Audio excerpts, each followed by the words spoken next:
Hello, hello, everybody. As we have, I think, a little bit of an early start today, but it is That another is night. interesting. It is another night of VCS action here with me every day and Yulwei. How are you feeling tonight, man? Hello. I just realized this might get hard today with the sun actually trying to burn me alive. Not ideal. Yeah, I'm a bit jealous. It's quite the opposite of sunny here at the moment. It's 9 o'clock at night.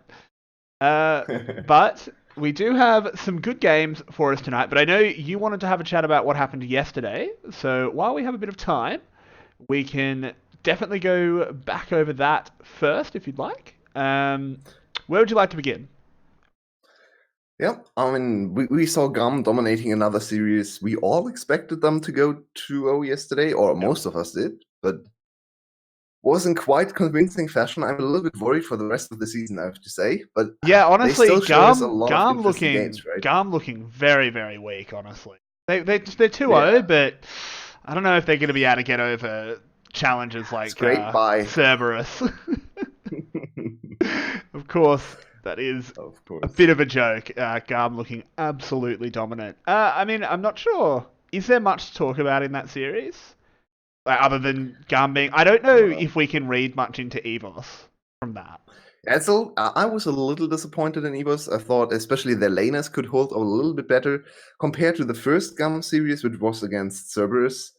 It did look a little closer in lane, but especially for the mid laner of EVOS, I expect a little bit more against Dia, but then again, Dia also showed up and destroyed everyone. So, Yeah. wow. Yeah, I mean, I do think we have to get to the point of, like, taking results against Garm with a very, very big, not just a grain of salt, like a few servings. Because at the and until we see a team play them close, we just have to assume they're stomping, right? It's very hard. Like, yeah, I Absolutely. agree with you that Evos made a few missteps that were more on their end rather than Gum just doing something right. It was more them doing something wrong. But at the same time, when you're getting completely mental boomed by just getting kicked around the map, you make mistakes. Yeah, and Gum also played incredibly well. Yeah, Uh, Heading into the first series today, Cerberus against Loki, in my opinion, a very interesting I one. agree. Obviously, now with the standings in VCS, we have 1-2-0 team stomping through everyone, which is Gum 4-0 so far in terms of game score. Then we have 1-0-4 team in terms of game score, which is FTV, and every other team is at 1 One and and 1 one. in terms of serious victories. Some teams have a better win-loss ratio, like Dashing Buffalo and Flash, who got to play FTV, so they got the 2-0. Yep, It's really that simple. that So helps. now everyone has played two series. These next 2 days will tell us a lot about the season, hopefully. And we start off with two 1-1 teams facing off against each other, Loki and Cerberus. It's super hard to predict, right? I think we are interestingly both on the same, or both think that Cerberus is favorite today. Crack open the Why do you predictions. think that? I just think Cerberus. I mean, they got crushed by Garm. Um, They did. they did. But I think that counts less against them than the loss for low key because it's I Gum. agree. Like, yeah, you got crushed by Gum. Okay, whatever. Kind of write that one off. Um, I also kind of made that prediction a little bit because that's the way. That's how you win prediction games. You take some risky ones because then you go against Yeah. tight of everyone else. So it was a little bit of that. Overall, though, I do think they are in with a fair chance. This is a super close game. I think. Yeah, it might just depend on Artifact, in my opinion. If he plays like he played in the last series against Null, I think Cerberus is quite comfortably the favorite coming into today. If he gets back to his summer form, then suddenly Loki might be the favorite for today. But we head into Champion Select already, Oh wow, that and was very fast. My Loki word. is on blue side with Cerberus on the red side for the first game. First two bans for Loki Right. coming in, Gragas Production. and Elise. That it is, as I now do get that in. Apologies for the little bit of production fail. Didn't think we'd be heading in quite so quickly.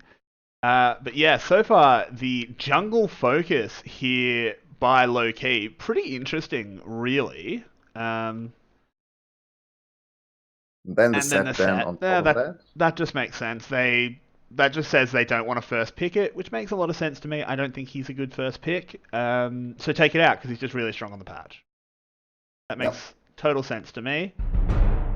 We've seen very good drafts from both of these teams, especially from Cerberus, in my opinion. They are one of the teams where that is willing to play the Senna. 2 games for Artemis already on the Senna. Yep. We have seen 2 games for Yado and Cassio, which is one but of Lucian being left up. Oh, there we go.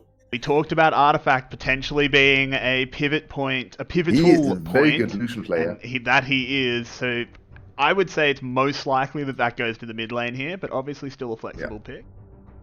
But Zhu Hao could get his girl, could get Rek'Sai. Great champion for him. Even not necessarily the highest tier jungler in my opinion, but for Zhu Hao makes a lot of sense. Also, an interesting roster change here for Cerberus. They tried to go with their second top laner, YT. Oh, of course, yeah. Instead of LL. Kind of different, difficult to spot, because it's 2-letter names in the top lane, apparently, for Cerberus. Yeah, they love it. But that's interesting. I thought LL had okay performances so far. He made some very big mistakes, I think. That's true. He had, particularly that Mordekaiser game, I think it was, where he looked very silly. Would be very surprised to see this Rise looked in. Because that kind of tells me that it's likely to be a Lucian AD carry. Oh, no, they're switching over to the Braum, a good pick, blocking the MF pick very well, quite literally blocking it. They switched to the Cassiopeia, so it probably will be a Lucian bot lane. Interesting. I would have thought Artifact would love it. Not the biggest fan of this change for Loki, I have to say. As I said, Braum would actually block almost 2 champs with Ornn and MF. They really don't want to play against the Braum. Now they can just ban away the Braum. Also, Cassiopeia, obviously a little bit of a pick away from Yado, because he's a very good Cassiopeia player. So far, we have seen actually a lot of good Cassiopeia performances. Maybe the outstanding VCS champ so far, Null, absolutely carried on that champ. DR1, incredible performances on the Cassiopeia. So interesting to see this mid lane champ being the #1 priority pick, but I'm confused as to why they want to show the flex on the Lucian this early. Yeah, I agree with that. I mean, it could technically still be a top lane Lucian. We could have a situation where Artifact takes it top and maybe they just stick Coded in the mid lane. Not super likely, I don't think, but still something to consider. Aatrox being removed by Cerberus. Coded had a few very good showings on that champion. Makes total sense to take it away. And Orianna being banned away from Yado. It's a good champion for him. Makes sense. Yep. Also quite a good champ into Cassiopeia. Can control her in the later team fights. She's known as a counter to Ryze. Not quite as hard a counter to Cassiopeia, I'd say, but it's still difficult for Cassiopeia to stay safe against the Orianna. She always has to consider the threat range of the ball. So, yep. Yep, and absolutely. A good ban for Loki. Yep, and of course, the Braum being removed by Cerberus. Don't want to leave that one up as a potential counter pick, which means Loki sort of has to ban the Ornn. Good read. Good read from both. Honestly, good read from both sides. But again, I just think you could have picked the Braum instead of that Cassiopeia and potentially been in a stronger position. Also, another pick we haven't commented on is the Olaf. I hate the term, but a bit of a coin flippy champion, right? Either does also great or does poorly. Special champ. That's true. Already his 3rd Olaf performance. This will be. So yeah, it's the favorite champ for DNK.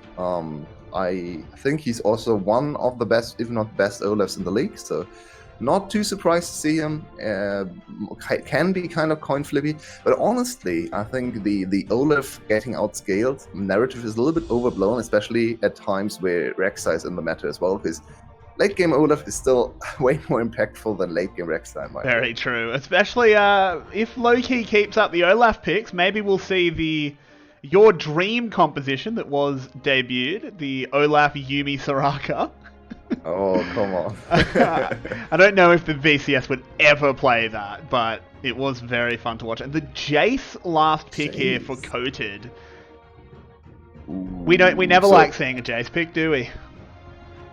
No, And I have to say, although I'm not too familiar with the with Magic and the colors, this looks like a heavy red composition, as LS would LS put say. it. So very Not quite. aggressive on Not the side quite. of Loki. It's Not quite. it's because Cassiopeia is not very red. Yeah, okay. Cassiopeia is the only not Yeah. that. The rest are not definitely so red. They're gem. definitely Yeah. it's like red with a bit of a splash of blue.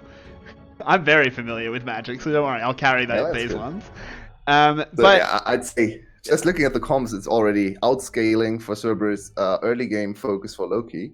We have a little bit of late game insurance with Artifact, but I think it's not enough, especially considering it's also quite difficult for the Cassiopeia to fight into Gangplank later on. It's kind of the same as with Oriana, not quite as bursty, but she gets slowed. She can't move inside the R cannon barrage. So, yeah.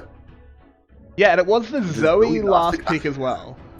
I'm not the biggest fan of the Zoe last pick, I have to say. Would have liked to see a more controlled styled mid laner, maybe Victor, maybe something of that kind. Long range, outrange the Cassiopeia, threaten her in team fights from outside her range. Would have been my preferred choice, I have to say. But Zoe, strong in lane, can actually win lane against Cassio as well, and look for picks later on. They have a lot of wombo combo. They a lot of pick wombo combo. Look at Leona. Oh MF, yeah, Zoe, if you get hit by anything, you're gone. You are absolutely gone. Also, quite a lot of, in terms of those picks, quite a lot of long range support as well. There is obviously the cannon barrage, which comes in from anywhere. Zoe can join a fight from absolutely wherever you want, really, as long as she's kind of in the same area code. So overall, yeah, I actually quite like Cerberus's comp. They just need to weather the storm for the first 15 minutes. If they can weather that storm, I think they pretty much guaranteed win. Yeah. Not guaranteed, but they're strongly favored. Not guaranteed. Yeah, I think the Zoe pick actually makes me hesitate on calling out their victory in the late game. Obviously, they're still favored in the late game, but it's not like Jace is a weird champ when it comes to scaling, right? We have Jace is super strong in the early game. He's quite useless in the mid game, especially if he's behind. But in the late game, he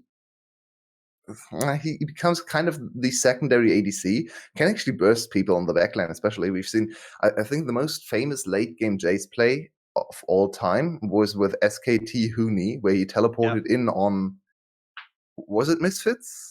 To decide the series? I think so, yeah. It was game 5, wasn't it? Yeah, I think so too. And that's something you actually don't think about a lot. It's a Jace teleporting in, but he came in with late game Jace and destroyed one of the two backliners. That's a possibility later absolutely. on. Ooh, YT a little bit caught out here. Is hit by the undertow. Good damage there early on. Too late for him to go back, so he is just going to lose a corrupting pot charge. And DNK will be able to steal away a red buff. Will be called though, so it'll be answered no doubt by Zhu Hao. But still, a good start for the top lane. Yeah. Good setup as well. We've seen multiple Gangplanks really abuse the level 1 power for Gangplank and actually win lane on level 1.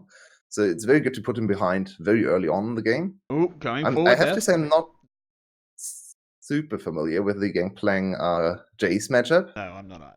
I think Gangplank should be able to farm, but he's probably pressured in terms of minion waves and has to invest his teleport to stay even in CS. Yeah, that makes sense to me. That's Jace against most top laners. Yeah. But it will be a matter of Gangplank hard outscaling as the game goes on, which does present a bit of a problem for Loki, as they will potentially have a side lane that is very difficult to deal with. Interesting here that Zhu Hao hasn't gone to equalize the buffs quite yet, and there is actually a ward that will spot him, so they know that he hasn't done it. They should see him now, so they know exactly where. Full bots clear. Yep, they know exactly. He's a level where ahead of DNK though, so I think he definitely has the time, and he's actually ahead a little bit in tempo.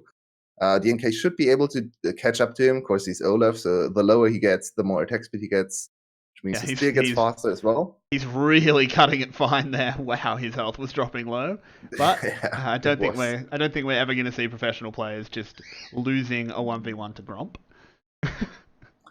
still quite interesting to see the. I think it's a little bit due to the pretty late top lane invade that Zhu Hao now has a little bit of a tempo lead with more CS to his name. Oh, actually equalized now. That But yeah, stream Zhu just Hao, decided to neck itself in quality. Just get that up. Apologies. For once, that was actually on our end and not GG Stadium. But and sorry, look do at continue. what's brewing up here. Oh, here comes the dive. Cerberus moving in. There goes the Zenithblade. Oh P no, should not Zhu have Hao. tanked it. He was super low. He does go down there on the trade. Zhuhao might as well. Oh no, they got the kill on Celebrity, but at what cost? It costs a lot, but it's a double kill to the Nautilus. So at least they get a kill on the jungler for a kill on the support, but still 2 assists for the ADC. And double kill for Nautilus, actually not too bad. Nautilus needs to get to 1 item. After 1 item, you don't want any gold on him, right? But it's quite nice to have a tankier Nautilus in the mid game, so I think Loki will definitely take it. And looking at the gold, 800 now in favor of the early game focused team. Yep, absolutely. I think the big mistake there for that dive was P took first aggro, which normally might not be too bad. Leona takes first aggro, Aftershock makes her tanky, but she was half health. Yeah, So she was way too low at the beginning. They needed to either not have her take aggro or just call it off. Oh, it's also quite. It was quite unfortunate there. So the ignite together with the aftershock exactly wearing off at the moment where the tower shot arrived actually killed him there. Thought he would be able to tank another turret shot. Oh, but as we come back in and OP once again not looking very OP as D&K will pick that one up and might be a little bit of lights out already for this bot lane. Yeah. Well, now another kill to the Olaf as well, who needs to get. Zhuhao's been found, but everyone knows where everyone is. So. Very good early start for Loki, and they actually haven't done anything to get this start. So they've been gifted it. Cerberus shooting themselves in the foot. Not a good start for Cerberus though. As we can see, top lane also a big struggle for White here. I didn't quite expect this to be this bad a matchup looking at the CS, but it seems to be on the back foot all the time. Yeah, Coded just playing very smart here. Or as I say it, he starts to push in a little bit too quick. About to praise him for just slow pushing it, but yeah, definitely has built up quite the wave. Mid lane going pretty even at least. There's one spot of good. Both top laners invested their TPs for early lane recall, so there is a little bit of an intrinsic advantage for Cerberus who have the global in the top lane. If they can make a play happen in the bot lane, top laner, only one top laner can respond. So I'd like to see that happen. Another dive in bot lane is a little bit risky, and so White he's still not level 6, so he really needs to get there. Yeah. Oh, missed the cannon as well. Yeah. That feels bad, man. That is a very big feels bad. And look at the difference in the quality of these backs. We pointed out that both top laners invested their teleport. One of them picked up a serrated Dirk, one of them picked up a Sapphire Crystal. That's tragic. Ooh, we could have the beginnings of a dive, but with Zhuhao being spotted, I don't think they'll go for anything. YT's very low, though. It does need to be careful. Also, very, in the right position, very hard to dive. That's true. Gangplank is... Don't dive Gangplank. Rek'Sai is one of the best junglers to do it on, though. You can't. Yeah. At least you can't oranges the knockup. They have the Olaf, so yeah, it's the wrong team. Of course it is. Yep. That would make a lot of sense. No problem. It's true though. The point still stands. If they had the Rek'Sai, maybe. Ooh, but they looks like they're going for it. The cannon barrage has been used. D&K is just going to instantly die. Zhuhao going in did not need to steal that kill. Ooh, and the bubble will land onto Artifact. He's gone to sleep, has to use the cleanse. And now, oh no, Ron OP is coming. It might all be going wrong. Artifact has to use the flash as well. Oh dear. So, trying to justify the smite there, I think he tried to... I'm a little bit muddy on if that's actually the case. I thought he wanted to go for level 6.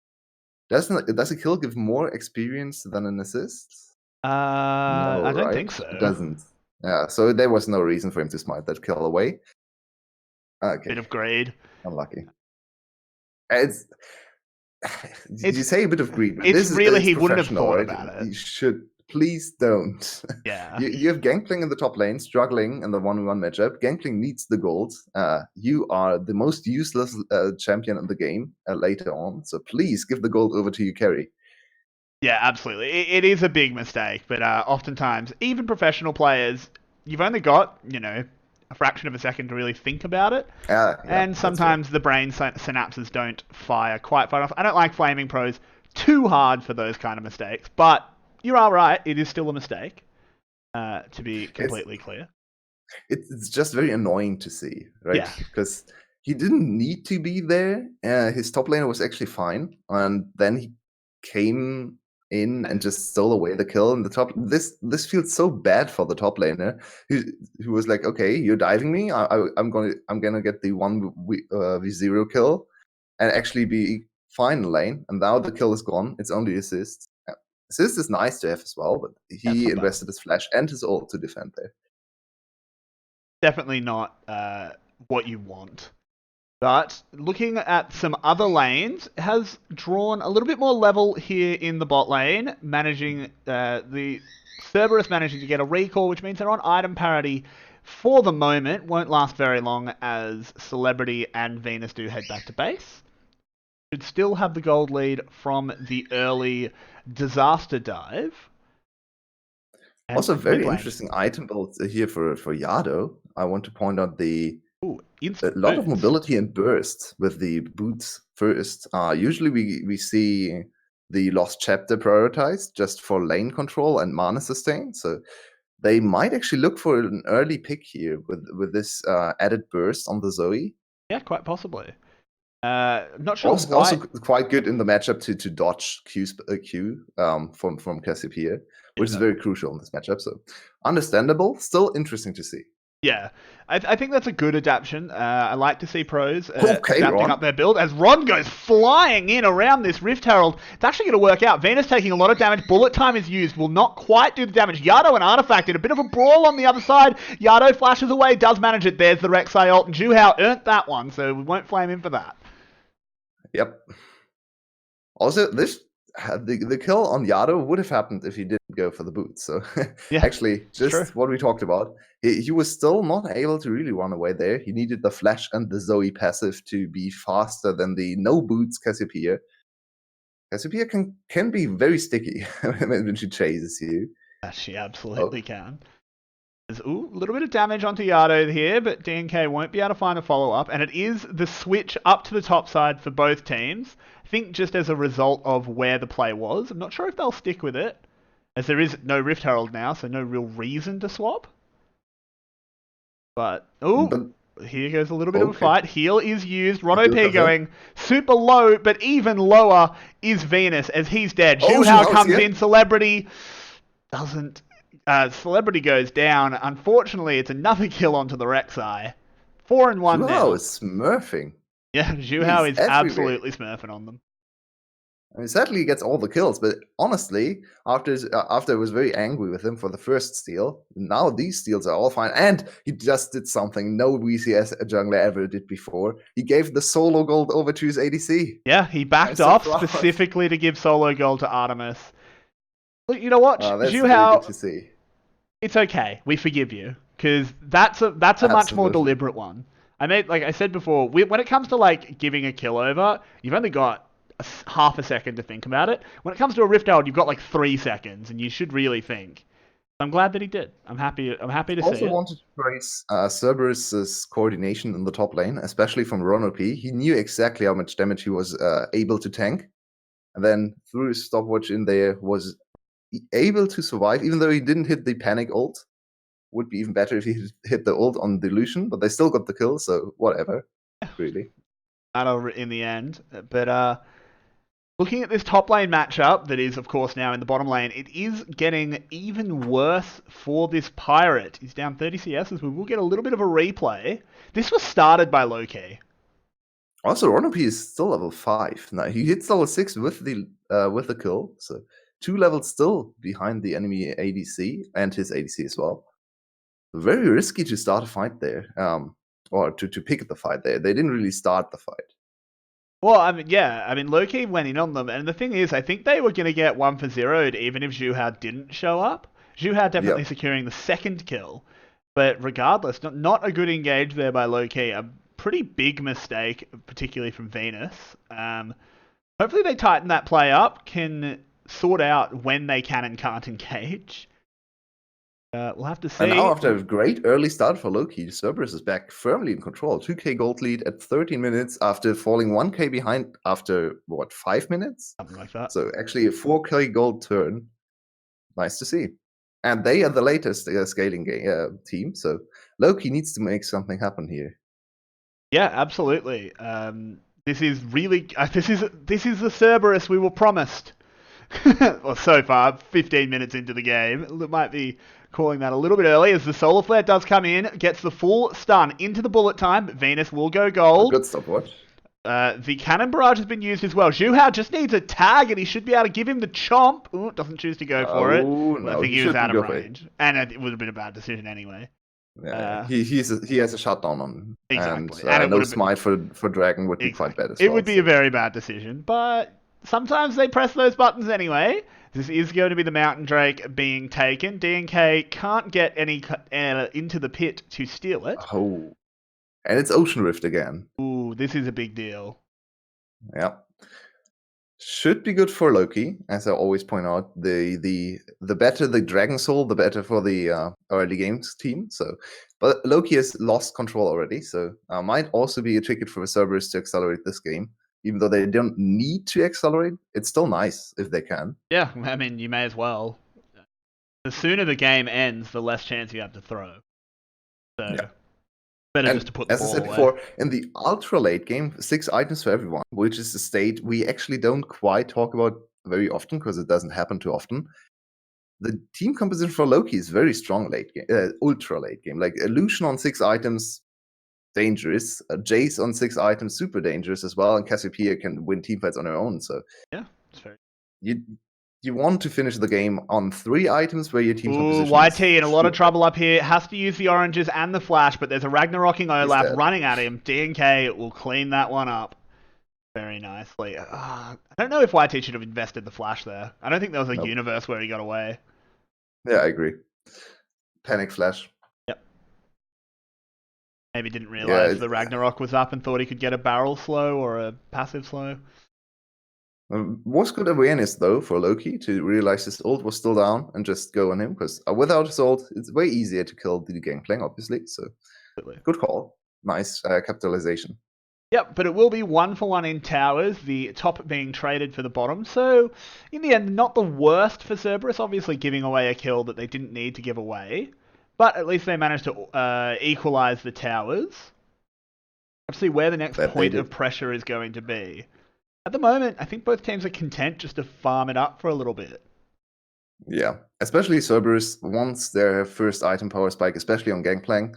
Until he hits the Trinity Force, they don't really want to fight. Also, 1 item now secured on Artemis. He's actually in a good mid-game spot right now. Can also farm forever with the Mana Sustain on the Essence River. So, good to see Zoe on a strong point. So, once Cerberus finishes the Trinity in the top lane, they might actually look for a fight. Very good item spikes right now for them. On the other side, Cassiopeia not too strong right now with the conversion. Hasn't happened yet, so it's only the Archangel stuff, which does not give too much HP. AP. No, HP. It does not give HP at all. Yeah, you're definitely looking for the Seraph's Embrace come in. Just realized why it's called that.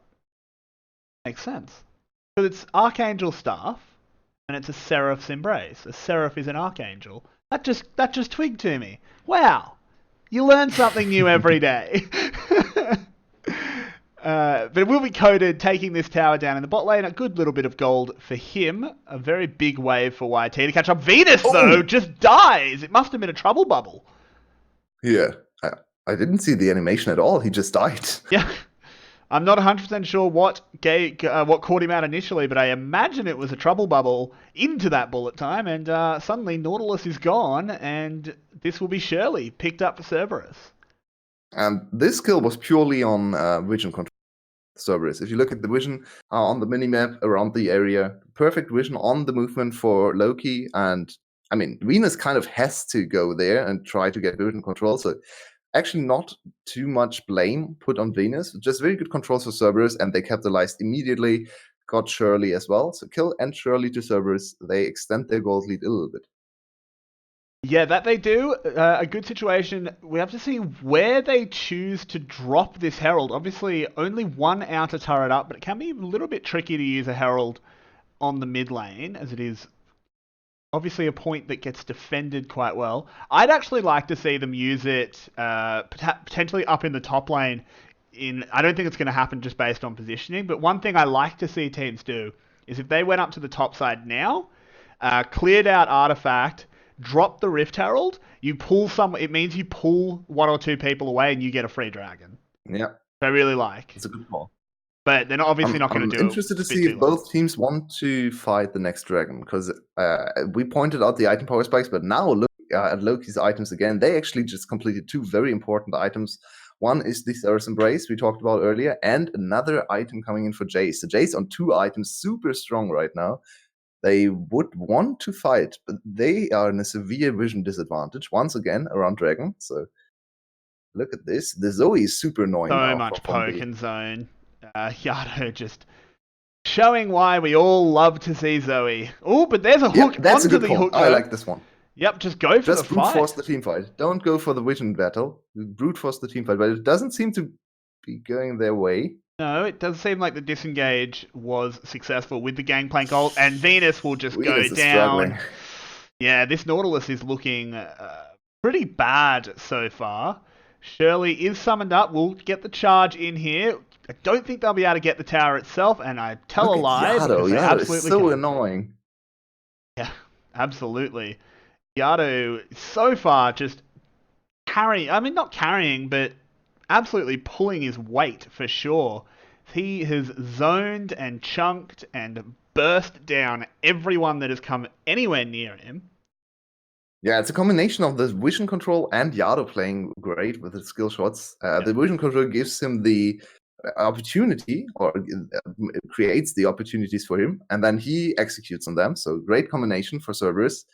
Still only 2k ahead, but it's a bad sign for Loki. They try to force the fight. I really like the decision there to just straight up go brute force the fight. Don't try to go vision and poke battle against Cerberus, even though you have Jace.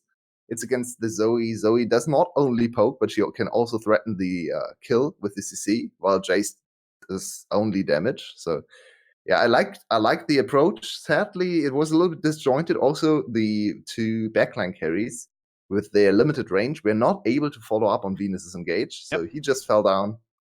Easy pick for Cerberus. They still had Shirley available, so kill turret and dragon with this just one play. Yeah, I do think this is... It's looking rough. Yeah, if this is how teamfights, or rather low-key initiated teamfights are going to look, it was so easy for Cerberus just to walk away from that. Just drop a Gangplank ult, walk away, and they even got a kill on the backswing. But even if they hadn't gotten that kill, and if they don't get those kills, it's low-key that needs to fight. Cerberus doesn't need to fight, right? They can just wait. Yeah. So the fact that they're unable to initiate already at 21 minutes, it doesn't bode well. Also, I hate the itemization choice for Venus. He needs to go for Stone Plate, but he seems to be going for the what's the name? It's called Knight's Vow. Knight's Vow. Yeah. That's not tanky enough. He needs Stone Plate. He's the sole initiator. He needs to survive for a little bit longer. So. Yado taking a lot of damage. Culling comes out, but it is blocked nicely by Ron OP. Health bar's low though, potentially Loki could have tried to have priority over this mid lane tower, but chose instead to go get Baron This is a super fast Baron for them as well. Whenever they can actually get threat on Baron, they can finish this Baron. Okay, it's still 22 minutes, but I'd say like 12, 13 seconds. So that's something Cerberus needs to account for. It's 2 AD carries basically with Jace and Lucian, and then also one of the best mages at killing Baron and Cassiopeia. So very dangerous. Yeah, absolutely. I mean, yeah, Baron absolutely melts. If Cerberus is caught on the wrong side of the map at any point, which could happen, this is the VCS, macro mistakes very much happen. We could see a Baron instantly going down for Loki. But so far, Cerberus not making many mistakes. They've looked really clean, and actually they're going to look into the Baron here. They have started it up. No vision here for Loki. They have no idea, but they're saying it's going down a little bit too slow. Maybe not, lads. Yep. Just I'm sorry, a damage check for Cerberus. I actually like this play a lot. We've seen more and more this damage check whenever you don't actually have to do something on the map. Yep. They didn't lose too much control or tempo either because they used the time to clear the vision, so they needed to go there anyway. Just turn around and check your Baron damage. In the best case, you can actually just take the Baron. And if you can't, okay, you can calculate how long it'll take. Sadly, for Cerberus, it'll take a long time to take the Baron. They are not a Their very Baron fast is not great. I mean, they're not going to be too bad once Artemis builds up a little bit more crit. That will start shredding the Baron. But yeah, it's really only MF. It's still one of the weakest ADCs when it comes to Baron. It's not Senna. She gets no. Oh, so much damage coming in from the bullet time and the cannon barrage. Will they be able to find onto Artifact? No one in position. So it is just the mid lane tower being saved. But well done by Cerberus. Juhao having a bit of a slink in here. Could potentially interrupt Venus. They do. No. Another opportunity to actually go for Baron now. But there's a TP for Coated. Yeah, and I mean, Cerberus you just needed to turn immediately to Baron, I think, to secure the Baron, but maybe it's a little bit too risky. So they actually don't get a whole lot from this play, which is a little bit annoying for them. Too early to turn into Ocean Dragon immediately. So another reset. They are now walking out of base. Probably. Oh, I like this call from Loki. Sadly, there's the plant or the Rift Scuttler. Yeah, so they do know, but they've got to get here pretty quickly. As we were saying before, Baron is going to get absolutely shredded. I don't think Juhao gets here in time. Nope. This is just a Baron for Loki.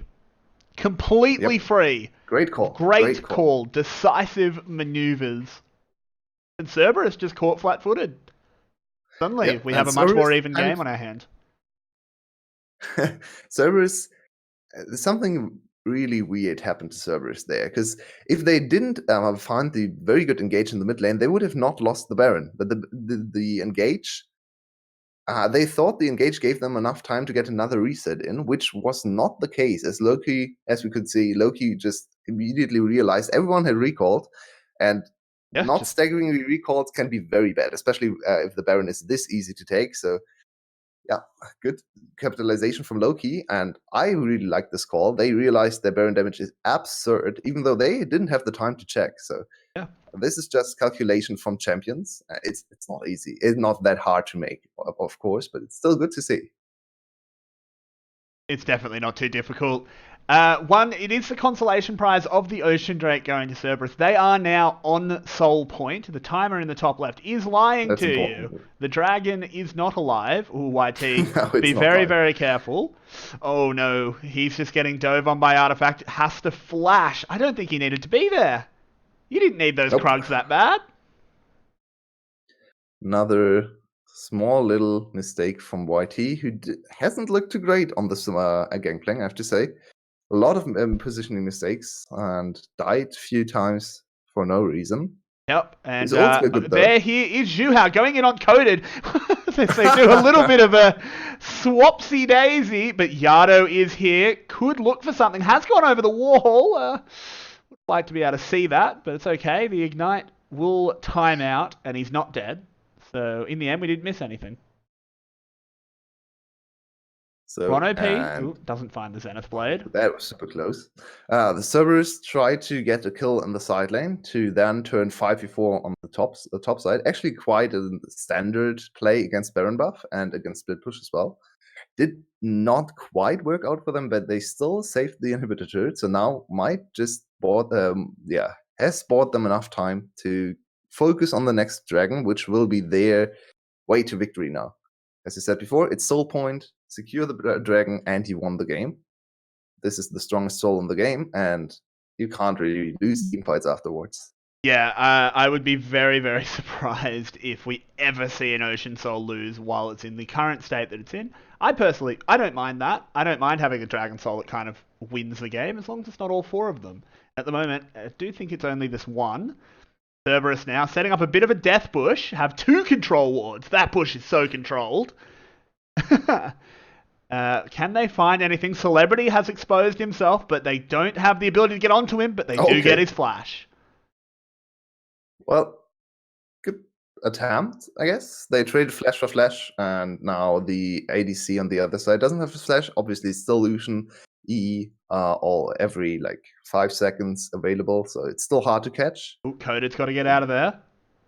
It's still 2 minutes to the dragon, so I don't really expect to see too much action in the next 2 minutes. It's VCS, so we might just see a kill in sideline or anything. There's no need for either team to do anything right now. It would be great for Loki to look for a pick in 1.5 minutes to secure the dragon. So that's something they should look into. But right now, it doesn't really matter for them to get a kill, because if they get 1 kill now, it's still enough time to reset before dragon.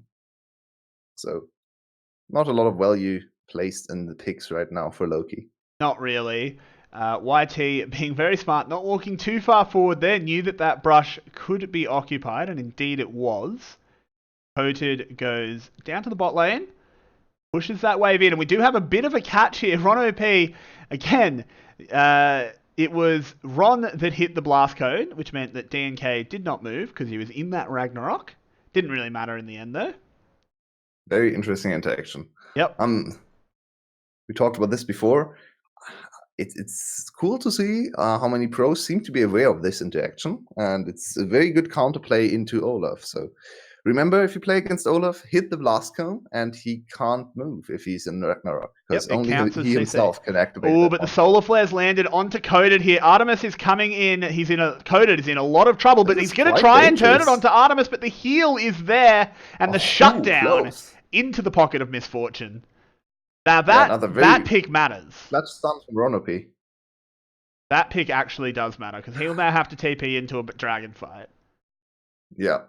And even though we talked about TP flanks from the Jays early on in the game, and that they can be quite successful, still, a champ where you can also just instantly die if you're too far away from your team, right? Yeah. You're not a Maokai, you can TP wherever you want, so you need to be very careful with where you want to TP to. There's a pink ward on this brush, which will get seen by Yado, hopefully. I don't know if he was watching. I mean, he's Zoe. He was probably 2 screens away. As the undertow will spot the death rush. Oh no, come on. Thank you. They do finally go clear it. There is a stealth ward in the new brush. Yeah. In the new brush. I don't know what we call that brush. The pit brush? And the fight over the soul will come in. That's a big cannon barrage coming in, doing a lot of damage. Loki is actually just bursting the dragon, trying to lock that one away. But Zhuhao's definitely here. And can they get it? No, it will be picked up by Loki. No soul secured, but where will the fight go? Artifact has started off with a good one on to Ron. But what will continue? Artemis has to flash away. Is bullet time still available? No, it's not. Loki's so low. Loki are trapped in the pit, super low against a Zoe. Is there going to be the cheeky recall? There is. Cerberus is just going to back off. They're just going to go to Baron, I think. Cerberus is scared of all the control. The pings are not from Baron. Side. So, just a straight-up victory for Loki. Got a kill, got the dragon, delayed the game for 5 more minutes, which gives them enough time to look into Baron again. And I'm very, very happy to see that Venus, in fact, did go for the Stone Plate. Survived very long there with the Stone Plate. It's the best support item in the game. It's ridiculously OP. So, yeah, good to see. He adapted his build, even though he wanted to go for the Unite spot. He did not finish that item and is now very tanky in teamfights, which we saw there in the Baron Pit, Dragon Pit, of course. Yeah, and it is also the Shirelias on Ron OP. Not an item we see super often, but it is super valuable. Movement speed is one of the hardest to acquire stats in the game, as Loki is once again. And look at that miasma, denying Zhuhao the tunnel over, making it much, much harder for him. Can he go in and steal it? No. DNK picks that one up. The superior smite at the moment, but the fight is happening. Cannon Barrage doing a lot of damage onto Venus, and here is the damage from Yado coming in, answered back onto Ron OP. He goes down. Zhuhao goes into the ult, gives him the chomp. Down goes Artifact. Artemis has only just now died. They will potentially be able to clean up this Nautilus. So many So no health far, bars. a 3 for 2 in the favour of Cerberus, but 2 Baron buffs do manage to slink away. Yep. That was super close fight. You can say that Artifact is again. actually looking pretty strong on this Cassiopeia. Also, very good build. Thank you. Finally, Cassiopeia going for the absolutely broken Cassiopeia item that is Leandris.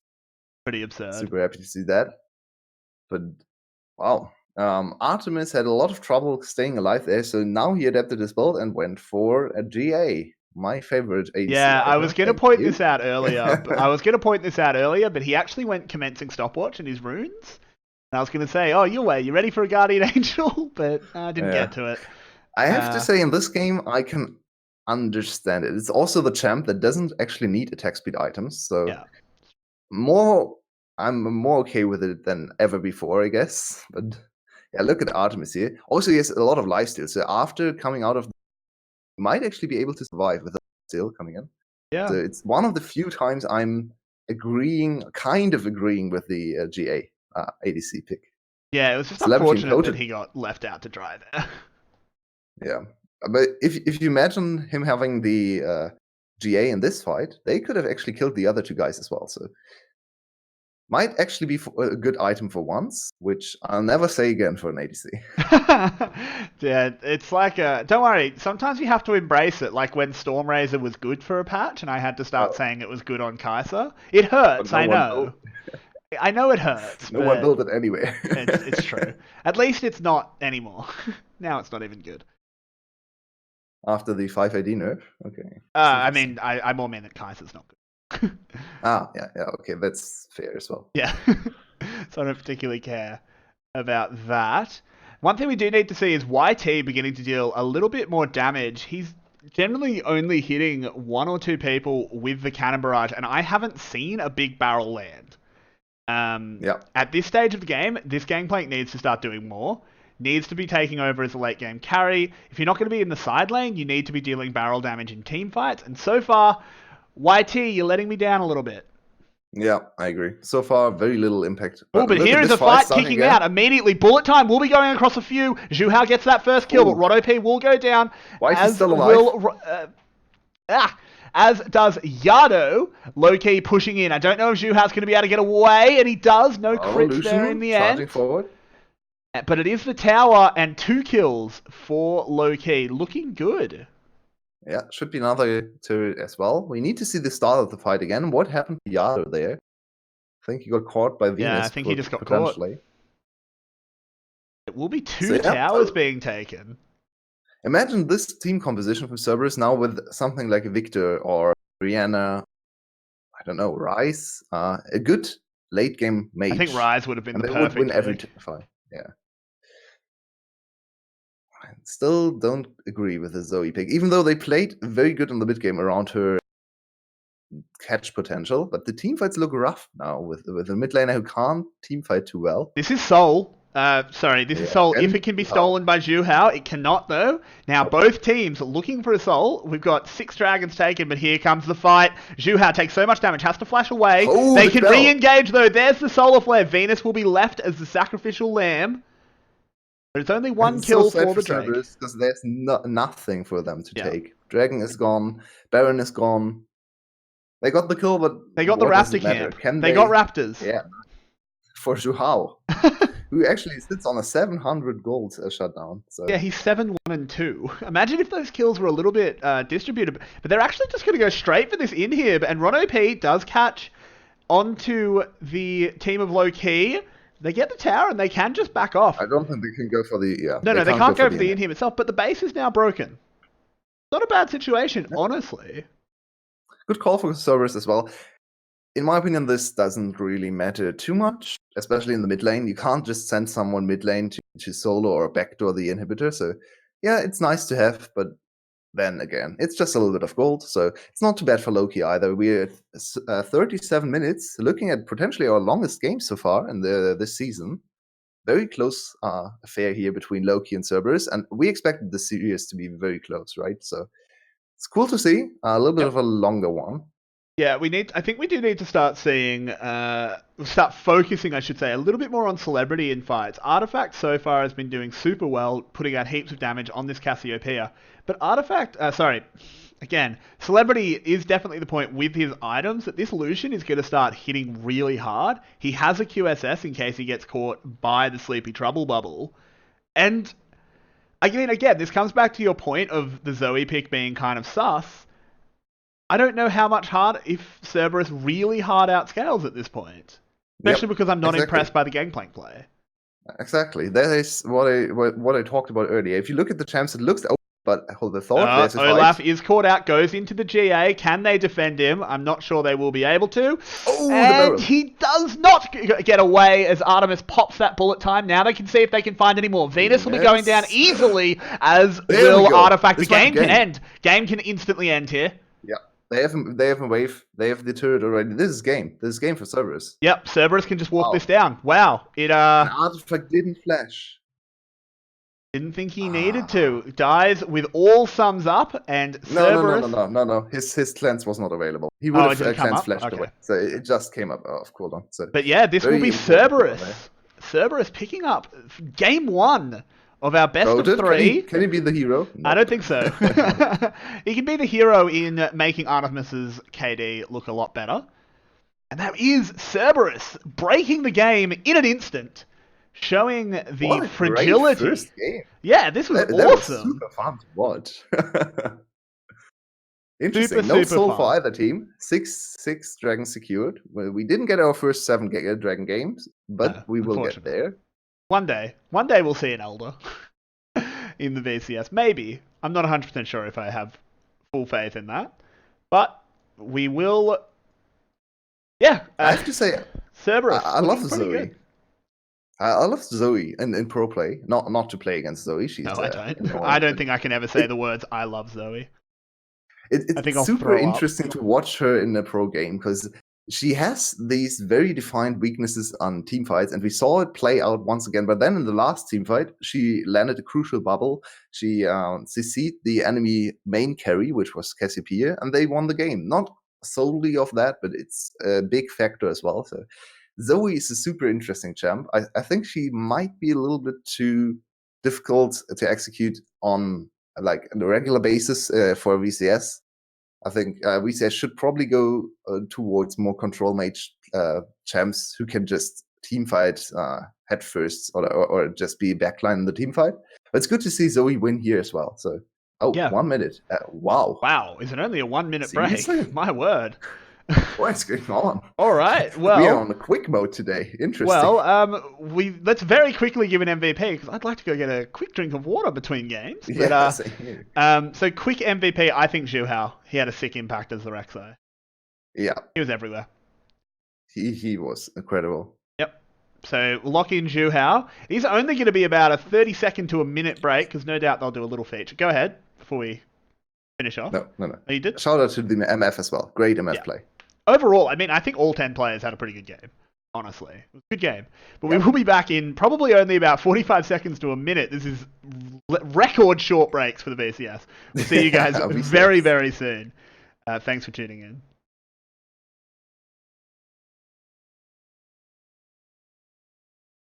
G'day, everybody. As we go straight into Champion Select here, my word, we could have a little bit of a chat beforehand, but apparently the VCS wants to crack on tonight, as we are in here for Game 2 of Cerberus versus LK. The bans have come in thick and fast here. Set, Aphelios, and Gragas removed by Cerberus. Sorry, Syndra, not Set. Set is removed on the other side by LK, along with Akali. This is, of course, 10.2, so it makes total sense to ban that Akali still. So, now that we've seen the bans, where are we going for first picks? Lucian, still open. Yep. Didn't win the first game, though, so True. They might have lost a little bit of faith in the Lucian. Also, they didn't play it in the mid lane, so it's their fault, I guess. He's not as strong in the... Oh, no, not that again. We flash boys. We flash boys. Leona, I mean, Rono P is looking pretty hot on the Leona. I still don't think it's worth a first pick. by any means. I think you could stick him on a Braum, potentially even a Thresh, and he'd still look good. He's a good player. But they want to lock that down. What is going to be the answer here by LK? Oh, I think the graphic. No. I think the graphic is a little bit broken. Yep. So I mean, I think maybe they didn't what have. Could it be? Maybe it's Braum? Maybe it's Heimerding a Teemo, and they didn't have the pictures ready. Of course. So my guess would be MF Rexa. Okay, we are apparently really struggling with the graphics tonight, but there we go. It's actually Lucian Braum. I don't mind that. Okay. I like Lucian Braum as a bot lane. Oh my god, and they picked MF into Braum. MF Rexa. There we go. I would have liked MF Rexa on the other side. Now we have MF into Braum again.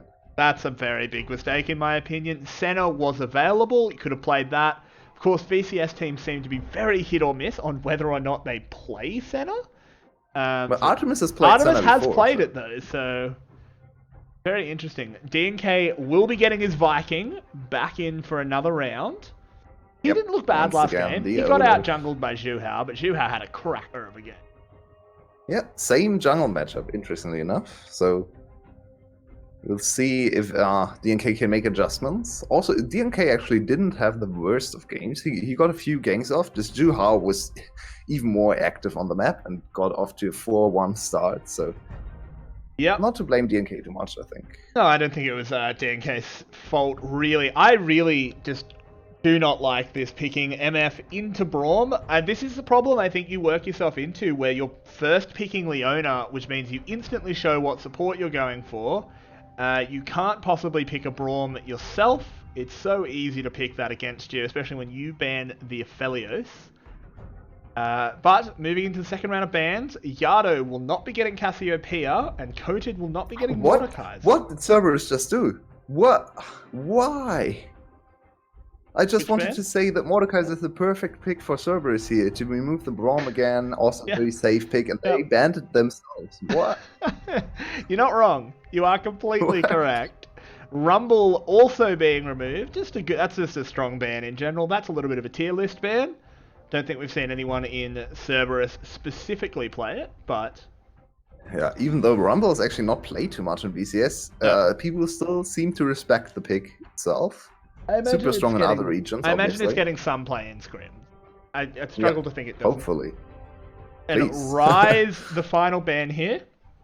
Don't want to let Artifact get his hands on the blue boy. Gonna have to see again. Does this Lucian go to the bot lane? I wouldn't be happy if it did.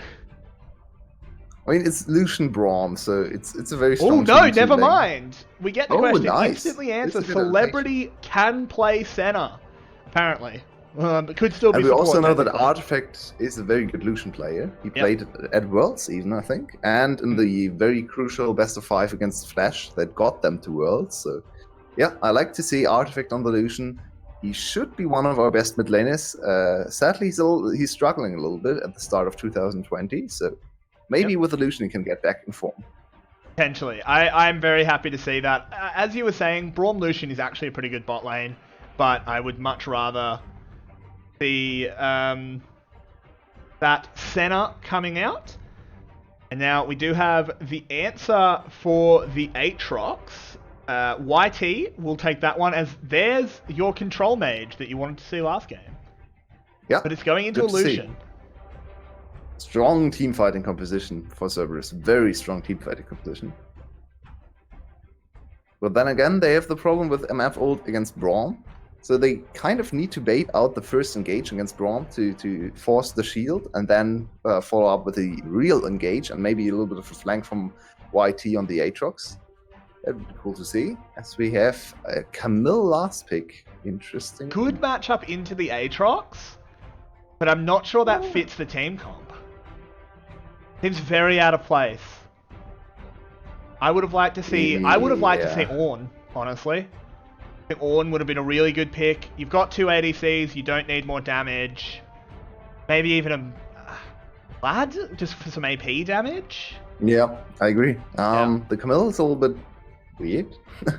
So Camille seems to be the one split pusher everyone in VCS is kind of comfortable on. Yeah. Coated also has played the Camille before, if I remember correctly. I believe so, yeah. He did. Yeah. So seems to be one of Coded's preferred champions here for Loki, but yeah, I agree with you. The team composition looks a little bit weird. Also, the Lucian into Oriana, while it's still a good matchup for the Lucian, not quite as exploitable for him. So he will not be able to really get the biggest of leads in the mid lane. So it might be a little bit of a struggle then to convert the lane leads into the game victory, because Senna can't really look for kills. Lucian into Oriana can't really kill Oriana either, so it's also very hard to gank Oriana with Olaf Lucian. Yeah, very Play very, through very Camille. true. Do you play through Camille? The MVP from last game was actually Ron OP. He had a good game. That's interesting. I mean, he had a really good Leona. I don't super object to that. I think Zhu Hao is absolutely everywhere in the early to mid game though. And Ron OP got 2 MVPs from us when they wanted to give it over to Celebrity. No, not Celebrity. Yado, and I'm not sure who else. But yeah, Ron OP definitely one of our MVP candidates as well. But Zhu Hao had a little bit more impact on the first game.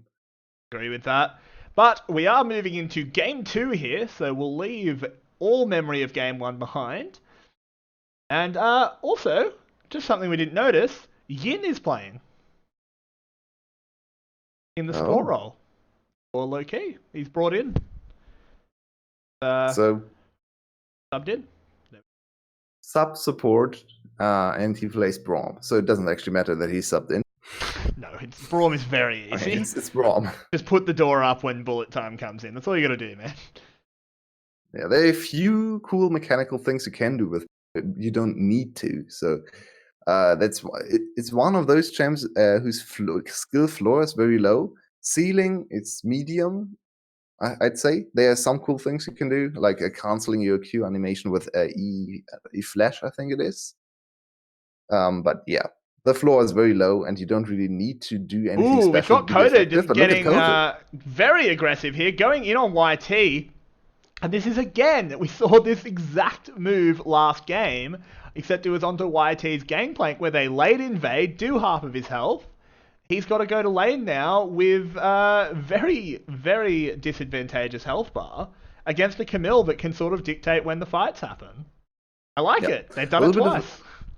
Yeah, I like it as well. A little bit of a different read this time, though, for Cerberus. Last they didn't quite so the jungler didn't want to start on the same side. This time actually hurts Zhu Hao way more than last game. Last game, Zhu Hao was kind of fine with the invade, right? He just traded buffs. But this time, he might not be able to do so. As I say, that DNK needs to secure his own blue buff as well. So I'm not sure if he wants to do that. But still, the invade, as you pointed out, very good for the top lane.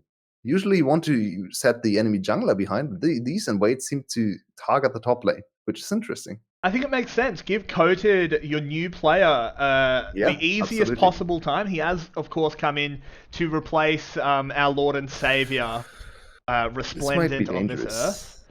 Could actually have an early fight here. Rek'Sai is spotted. Is he gonna go for this counter engage? 1OP does go forward, but no one takes damage because of Guardian and Aftershock, and they're going in this mid lane, mostly just some zoning here, and that will mean the 3 buff is complete. Gave Yado enough time to secure the cannon minion, and also very good call for Zhu Hao to help his mid laner. He this time lost out on the buff, so this invade even good for the jungle matchup as well, who is ahead in CS as well. So DNK comes out on top, but Zhu Hao is still in a good position. It's only the blue buff, so not the most important buff for the Rek'Sai. Yeah, she's not in a Mumu, so yeah, it's only annoying because of the experience, obviously. Yeah, it would have been much more devastating if DNK had been able to steal away the Gromp as well, but, you know, considering Zhu Hao was right there, that would have been a very, very risky move. But DNK is still, if you look at the gold, jungle again. Made a difference. 600 gold lead already in the game, this early on. That's partially that top lane. Yeah. Partially the top lane jungle and the wars. jungle, yeah. Juhao is coming up top here, but is on a And he's ward and will spotted. just press B.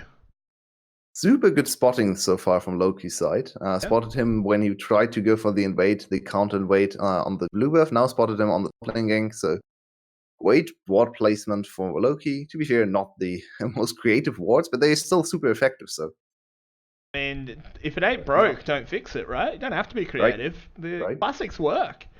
It will be the Loki bot lane getting their first recall in here. They got off to a decent start. The CS will even up as that wave is farmed out. Now, Yulwei, I'd like to point out something, and if you don't want to talk about it, it's okay. I know it might be upsetting to you. That's two supports with shoulder guards. Oh, no. And sorry about that, everyone. My bird did just run across the keyboard and hit my pause screen hotkey. Rakan, don't do that. We are back in the game, of course. Yeah, the shoulder guards for Leona are quite interesting. We see a lot of shoulder guards Braum, which I still don't understand, but at least we see it a lot. But Leonas usually go with Relic Shield. I guess you want to have the 380 for the Q damage. Maybe it might be the feeling that they need to do it against the shoulder guards, but we've got the fight in the bot lane. Yin taking a lot of damage. That Zenith Blade was so wide. Coded coming in now. Can he get anything done? Gets knocked up. DNK coming in. Will hit the undertow. Artemis in so much trouble. Senna unable to get away there. Rono P has to flash as well. It's 4 people in the bot lane for Loki, and they will secure first blood.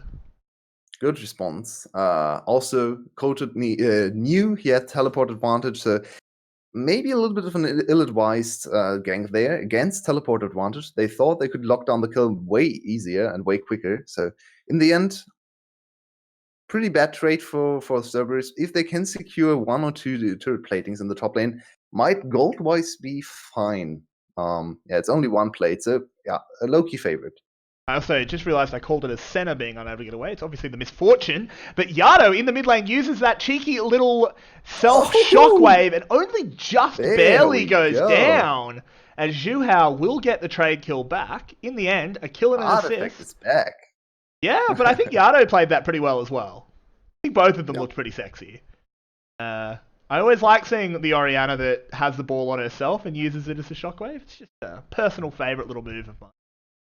And he barely died. He needs to use the flash as well. That's even more cool. That's the best of that, is it? But yeah, in the end, it is a slight win out there for Cerberus in the mid lane. But overall, Loki off to a good start, and an accelerated Lucian is pretty scary. Already has that Bilgewater Cutlass. Also, he didn't need to flash there, so he is still very safe in the lane, so can play. Is super aggressive against Orianna. Here is round 2. Here we go. They're going forward. DNK taking so much damage. The Hex Tech ultimatum is out, and Juhao will go down. Coded now, getting chopped down by this winged Aatrox. Artifact is here, can potentially deal a lot of damage, but Coded is just going to go down. I don't think there's anything Artifact can do, and here comes Leona. Doesn't hit the Zenith Blade. Wasn't quite close enough, even though he did actually predict the flash. So in the end, it is just kills for Loki. For Cerberus, and 1 back for Loki. 2 kills for YT. Yep. That's great. That's fantastic. After falling behind in CS, and okay, he got 1 turret plating, but the enemy top lane also secured a cross-map kill, so you felt pretty bad about the early game there on the Aatrox, but now they're going in the bot lane. That's a super interesting decision, considering Celebrity is level 6. Could potentially use that Dawning Shadow. Yin taking so much damage. Juhao is level 6. If he hits the tag, he'll go underground, and Yin is going to go down. Celebrity as well will die. This time, Juhao gave the kill over to Artemis. He's improving already. And Artifact in the mid lane taking so much damage, but the culling comes out. I'm sorry, I know you want to make a comment, but it doesn't stop. Go ahead. There we go. Ult's traded in the mid lane. Nothing really there. But yeah, maybe ban the Rexa against Juhao in later games. Yeah, probably should. He's looking so good on this pick. Yeah, he looks really, really good. And there should be a Mountain Drake. There's nothing DNK can really do. He stuck his head in for a potential steal, but in the end, the only thing he'll steal is some honey fruit. Actually really aggressive here. They don't want to risk it. They don't know who's behind him. Honestly, most of the times you want the honey fruit over the Mountain Drake. You're not wrong. It's that useless. It has more game impact. Yeah, Oh Mountain man, Drake. Mountain Drake needs buffs, Mountain please. Drake is definitely the worst individual Drake. It's not even close. Oh, Really bad. it's so horrible. Please, Would you say please Cloud's buff the Mountain Drake. best? Yeah, I would say it is. depends on team comp sometimes, but yeah, Overall. I mean, I also play Soraka every game now, so I've Cloud Drake noticed is you where, sent me. where You I am. sent a picture of your champion, your match history, and it made me very upset. We've got a fight here in the top 80% win river. rate. DNK coming in. We'll just. Oh no, he doesn't actually steal that blue There we buff. go. Well done, secured up in the top lane. YT encoded. The center ult will come in just to make sure YT doesn't get too big for his britches. Does back off, but it's a center ult for an Aatrox ult, and one of those has a much longer cooldown than the others. Yep. Aatrox against Camille is one of those very interesting matchups where it looks like Camille will dominate the match, but if she ever oversteps or ever makes a mistake on the 1v1, Aatrox then can heal up and actually win the 1v1. So one of the top lane matches I really like to watch. Yeah, very interesting. It's a very similar dynamic to Set versus Mordekaiser. If Mordekaiser makes any mistake, Set's health regen plays a very similar role to the Aatrox healing, but it doesn't matter. Hextech ultimatum being used, but Rek'Sai will go underground, do a lot of damage. YT gets that kill. The chains are down. DNK just desperately trying to trade a kill, and now that Berserker healing's coming in, but I don't think it's going to be enough, and YT will clean up a double kill. That's a 4-0 Aatrox. Yep, there we go. Artifact coming here to prevent any turret platings falling, which is a good call, I guess. Oh, wow. Ron P just flashing forward there to save the potential damage coming down. They're going to go under the tower. Artemis is tanking, I should say. Not typing. I hope he's not typing. Bloody hell. Yeah. And now they do back right off with Yado coming in as support. What an Don't you type out the cooldowns of the enemy bot lane while you're diving the turret? Don't watch Doinby's pro view. It's so guilty. Just constantly, this is the timer. Like, dude, you can just click on it. Turn timestamps in your chat on, and you never need to type it again. I mean, if it wins you worlds, I think timing summoner still has a lot of value because oh no, they do. But you can. The thing is, you don't need to actually communicate. Just type it once. Yeah, exactly. Yeah. Okay. Yeah, that's fair. Type it once, and then you can go back and scroll up. Yeah. Yeah, exactly. Yeah, or just ping it, like you just do the thing where you click on it, and it has the timestamp next to it. So. Yeah, but it's not quite as natural to see the time then. I guess. It's true. It is true. It just depends. I mean, you're a support main, so you've got plenty of time. So there we go. Coated, a little bit of an ill-advised engage. Okay, also no ult, so he gets the kill. Maybe Zhu Hao could have flashed out. No, his flash was not available, so never mind me. And YT with the last kill also gets the cannon on top of that. Minions really wanted to deny him the cannon, but he was aware and got the cannon, so 75 more gold. In the bot lane, they're going forward here. Ron P is absolutely trying to flex this game. I think that was badly timed, though. Should have waited for his team. Yeah. I think they needed to be closer. Wait 2 seconds and you get the double kill there. So, yeah, I agree with you. Also, super action-packed lanes this game. Interestingly enough, mid lane is the lane with the least fighting, even though we have a matchup that might be exploitable, especially on the Lucian side. But yeah, top lane, constant fighting. Bot lane, we see constant engages, especially from Ron P. Now Artifact. Don't think there's much to get here. That minion wave is also very the pink ward. away. Yeah, it's too much time investment. Yeah. One thing to comment on, you made a good point there that we could have seen a lot of fighting in this mid lane, but Yado is running that spell book, so has been able to cycle defensive summoners. And he's been roaming constantly as he just gets grubbed. Oh, no. Just gets that plate gold grubbed. Yeah. Oh, but here they go in the mid lane. We've been talking about Yado. He's already used the heal. The burst. And down he goes. Bullet time will not kill DNK. Wasn't angled very well there, so now they're going to try and go. The Glacial Fisher does absolutely nothing, but Artemis splashes the wall. Zhu Hao is here. Goes into the ult. That was way too aggressive there. Artifact was nowhere near low enough. And Rek'Sai gifts the kill over to Loki. Not great there. Not a good look, Cerberus. Actually, once again, a little bit unfortunate for Cerberus. gamed well enough. So they wanted to wait for Artifact. They spotted him roaming, so they wanted to wait for Artifact in the brush where Leona and Juhao were standing. So dive him immediately when he gets there. But then the turret plating gave the positioning away. Yeah. Because you can actually see You can the see little the gold, yeah. So then they called, okay, we can't go for the play, and immediately DNK went for the counter gank, and the Leona and Juhao as well backed off too far to help their mid laner. So just a super unfortunate turn of events. I guess Juhao got a little bit too hypey in the end as well, and died as well. 2 free kills to Loki and the Ocean Drake as well. Yeah, absolutely. A very good turn of play here. It is the Infernal Rift. Not as big as the last one, but I would say it's the second most impactful soul.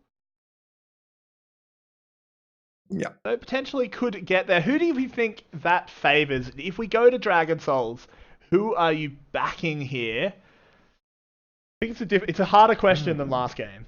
Ooh, but you might have a little bit of time to think about it here as Coated is getting chunked out here. Great flash forward there from Juhao. Predicted exactly where the hook shot was going. Juhao on this Rek'Sai. Mwah! Magnifique. Yeah. I agree. Great plays from Juhao. Again and again. He entered a little bit in the mid lane, so he's actually only made up for it. Times already this game, but yeah, nice play once again. So you asked about the impact of the Dragon Soul. I actually think it favors Loki this game, because if you look at the champs, they have only AD damage in the late game, so they might run into damage problems, especially Aatrox and Ronopi can itemize armor a little bit more effectively. But with the extra damage from the Infernal Drake, the armor bonus might be negated, right? So I think it's better for Loki in terms of they can still win the game with the Dragon Soul. But obviously, on the other side, Cerberus likes to have the Dragon Soul as well, but they don't need to get the Dragon Soul to win this game. They have a good damage profile. They have a very good teamfight setup as well. So for them, it's only a bonus. I think for Loki, it's almost a win condition. Fair enough. Just want to comment, once again, Juhao was singing his praises, gave solo first turret gold over to his top laner. So YT is in an absolutely dominant position here. Already has that Black Cleaver, which is matched by the Triforce, but he's got a few more components as well as completed boots. The Aatrox looking very scary. It's going to be difficult for Celebrity to navigate around that. Senna, of course, has good range, but I'd love to see a soul counter on him. We just need the observers to click on him. But still, can be difficult. Shout out to Celebrity right now, who is one of the smarter Senna players and Zerkers, whatever, the attack speed boots. Because I've seen some Sennas, and I've seen a lot of Twitter discussion about this, and everyone is flaming the Sennas who build Zerkers, and rightfully so. It's a super useless item on this champ. It doesn't do anything. So I personally... It's good to see Celebrity on top of it, of this game. Yep, I think, building defensive boots is great. If you don't need defensive boots, just build Swifties. Just be Jhin. Yep. Yeah. And I'm kind of an item builder, right? It's a minor point, splitting hairs a little bit here, but Yado irritates me with this build a little bit, because usually where's the Nashers? Yeah, the Nashers, of course. No. The Oriana from behind usually goes GLP, and I think it's the good call to go GLP as well into Artifact. Also annoying for Celebrity to deal with. So yeah, I think the GLP would have been the better build here. More wave clear, obviously, with the I say that they can use GLP for wave clear as well. Dashes over the wall, he's okay. I mean, it's funny because you actually said it was splitting hairs. I'm not sure it is. I think it's actually pretty important to slow illusion down. Yeah, maybe. I think it's actually super important. Stat-wise, you still have the slow on the W, right? So yeah, but it's much easier to hit a GLP than it is to hit the dissonance. That's true. I think the most important part about building GLP over Eluden is that GLP is just 400 cheaper, and you only lose 10 AP. So you accelerate your build, especially good from behind, because you get back to your item power spikes. YT in a little bit of trouble here. He has popped the ult, but the Hextech ultimatum is out. He can't get out for a little while. And he Flashes nearly gets away. Maybe if he'd gotten one more Q, he could have lived. But in the end, it's a very clean kill. Both flashes used by the low-key players, though. So many bad flashes. Yeah, the flashes were not great. And now Also, free dragon over to Cerberus. So while we're on the topic of builds, I believe Lucian is going to be picking up a Black Cleaver. Yay. I don't like that. Oh, actually, in this team composition, it's not a bad call. Because if you look at all the champs, it's a lot of 80 damage. So piercing through the armor is not the worst choice. I think in this team composition, it's actually a good pickup. I'm just not sure if I want Lucian to do it. I guess Camille can't really build it. Yeah. It's and also you have a crit ADC. It's not really a crit ADC. It's kind of a half crit ADC. But yeah, you don't actually need to be the hard carry here. Maybe on the late game you need to, but yeah, I think you can go for mid game. Well, I think I think actually mid game power spike into then letting celebrity carry in the late game when he's got all the ridiculous. Looking at the NK's item builds, that's a lot of points for you because he wants to go for the Black Cleaver as well. So double Black Cleaver. God, I look smart. Not too valuable. Man, I look. I'm just that good. Why am I? Yulwei, I'm just gonna hang the call up. I'll just do the cast. Don't worry. No, that would be a terrible idea. No one wants that. We do have a little bit of a lull state here. Hey man, everyone just... in the later stages of this season, we should definitely swap roles for once in some FTV versus whatever game. Look, I'm just saying, I have some plans if we have a game on or near April 1st. I've already got plans. Nice. I'll share them with you after the game. I don't want to say them on broadcast. That's a good idea. But yeah, so look out for that one. But here we are. Baron has spawned. No team is really able to take it. But we do have a lull state. So who do you favour for Baron speed? I think it's pretty obvious. Low-key, double ADC. Oh, but then again, double ADC, it's a center. Their speed should still be quite high, especially if Code attacks the Baron as well as my stream. Ooh, as there we go. The Solar Flare comes into the bullet time, but the Dawning Shadows comes in, and DNK coming in from the flank. Artemis is going to struggle to deal with this, and Coded as well. They're all coming in from each side. CES is completely caught here, but there's the shutdown. YT has put those wings out. He's doing as much as he can, but goes down in the end. Oh no, Cerberus needs to run. Good flash. Actually closer than I thought it would be. It looked horrible for Cerberus. 2 for 2. Yeah, that looked like they were going to get absolutely bopped. But it's a 2 for 2. You take those, considering how bad the start was. Yep. So yeah, interesting fight. There was no real reason to fight there. They just wanted to have a fight, which is VCS. I guess fair. The VCS. Fair to them. They got bored. It's not LCK, so you don't actually need a purpose to fight. No, it's a good league. God.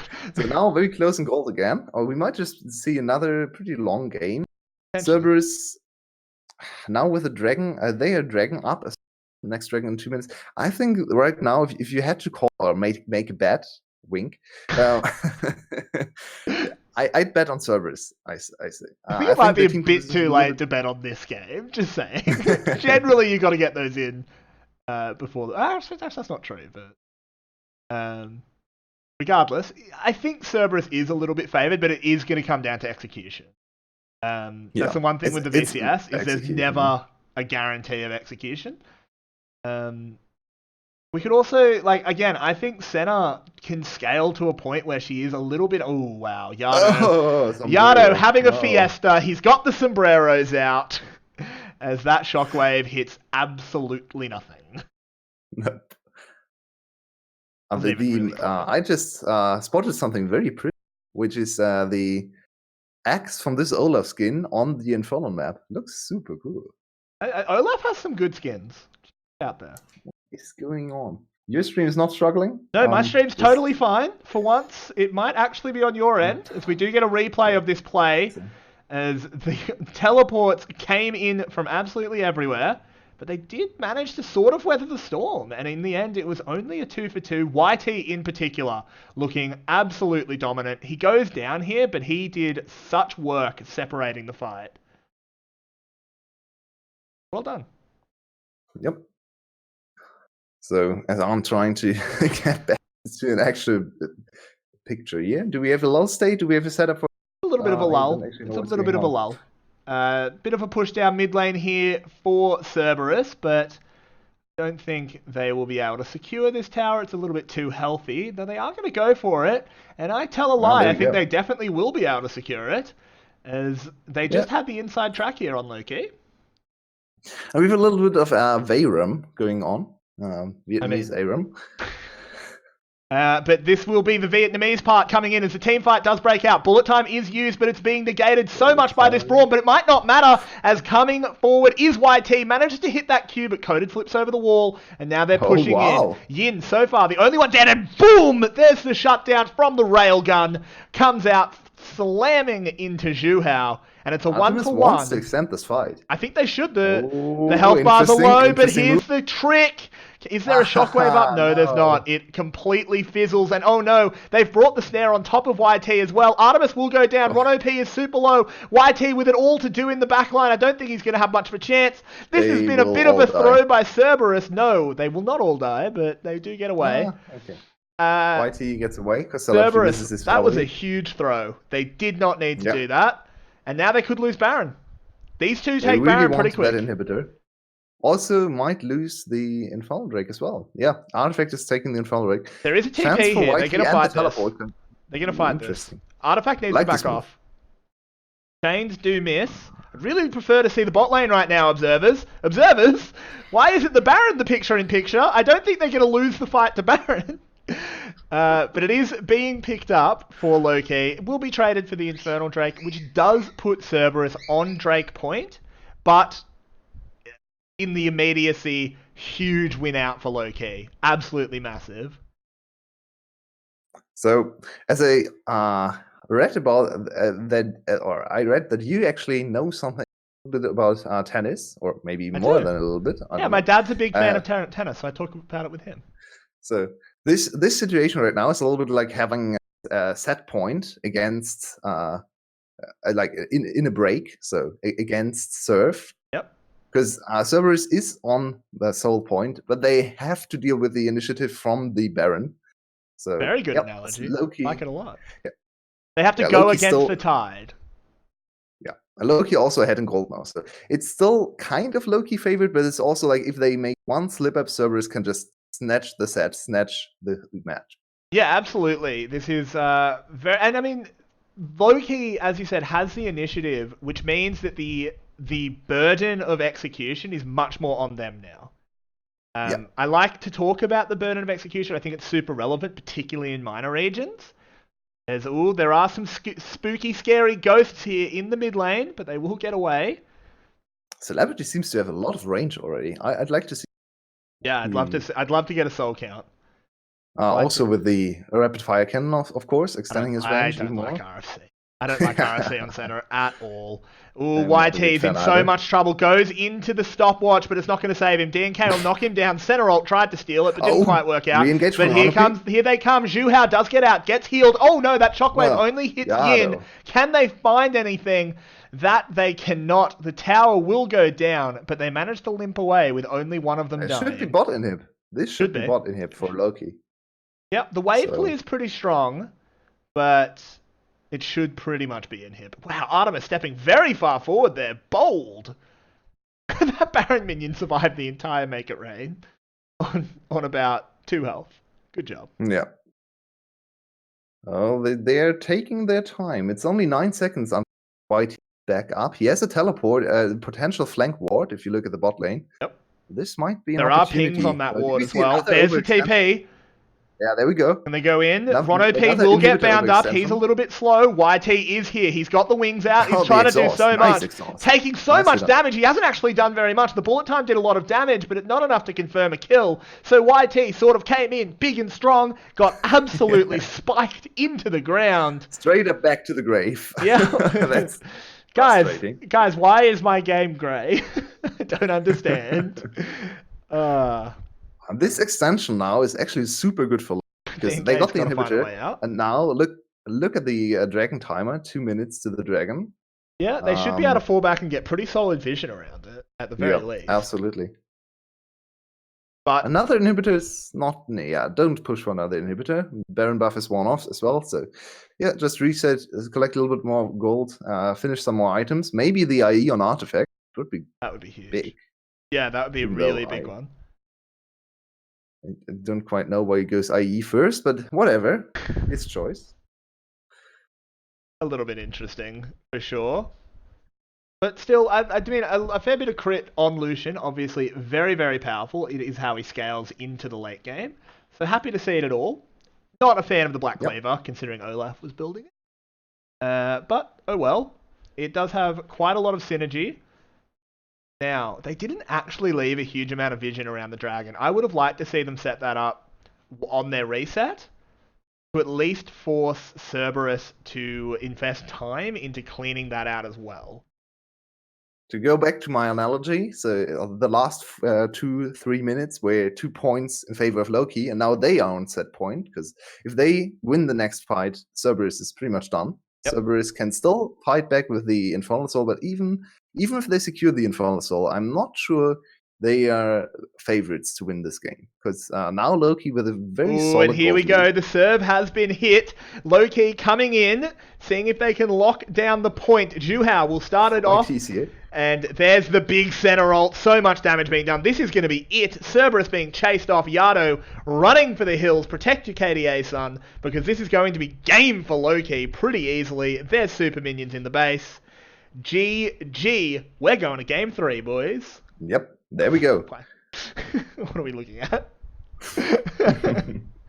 Tried to chase there. I mean, he was just stopping the back, I think. Just to make sure. A more convincing game than game 1. Yep. Loki definitely used their tools to accelerate the game nicely. And I talked about, like, at 24, I called this game to be Cerberus' favorite. But then Loki just turned it on and won all the fights. So very good execution for Loki, looking stronger in this game than Cerberus did in the first game. So if you look at both games combined, maybe Loki slightly favored to win this series, but who knows, right? It's very difficult. Anything can happen. Yeah, one thing I want to point out there is really good center play.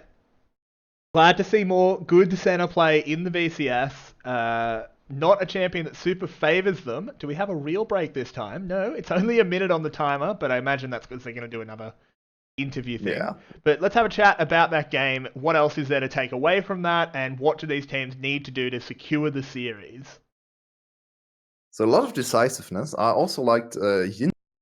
I pointed out in the when the play happened. Immediate exhaust after YT tank denied a lot of damage, and YT just went down immediately again. So good. I think Yin will play again this next game.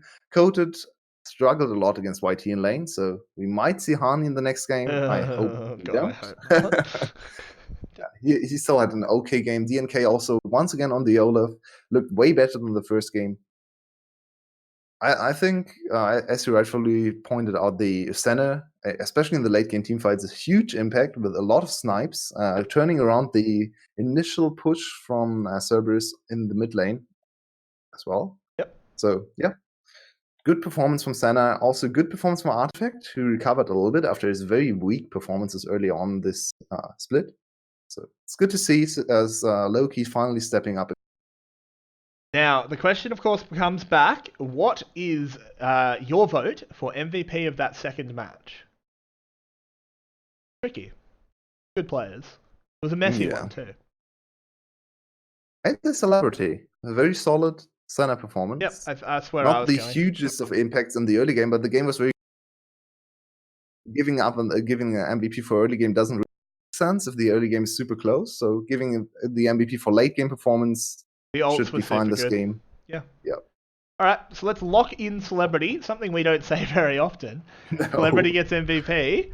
But this is actually the perfect champ for Celebrity. Yeah. It doesn't rely on mechanics too much. It's more about positioning and smart item choices, and he definitely has those. So, well, he has positioning. I don't know about that. Most of the time. I don't know about those item choices. But regardless, we don't know the exact amount of time we'll have. It's probably about 5 or so minutes. Hope you'll join us for Series Point to see who can take this one home. Cerberus or Loki. It's a pretty big one for both of them.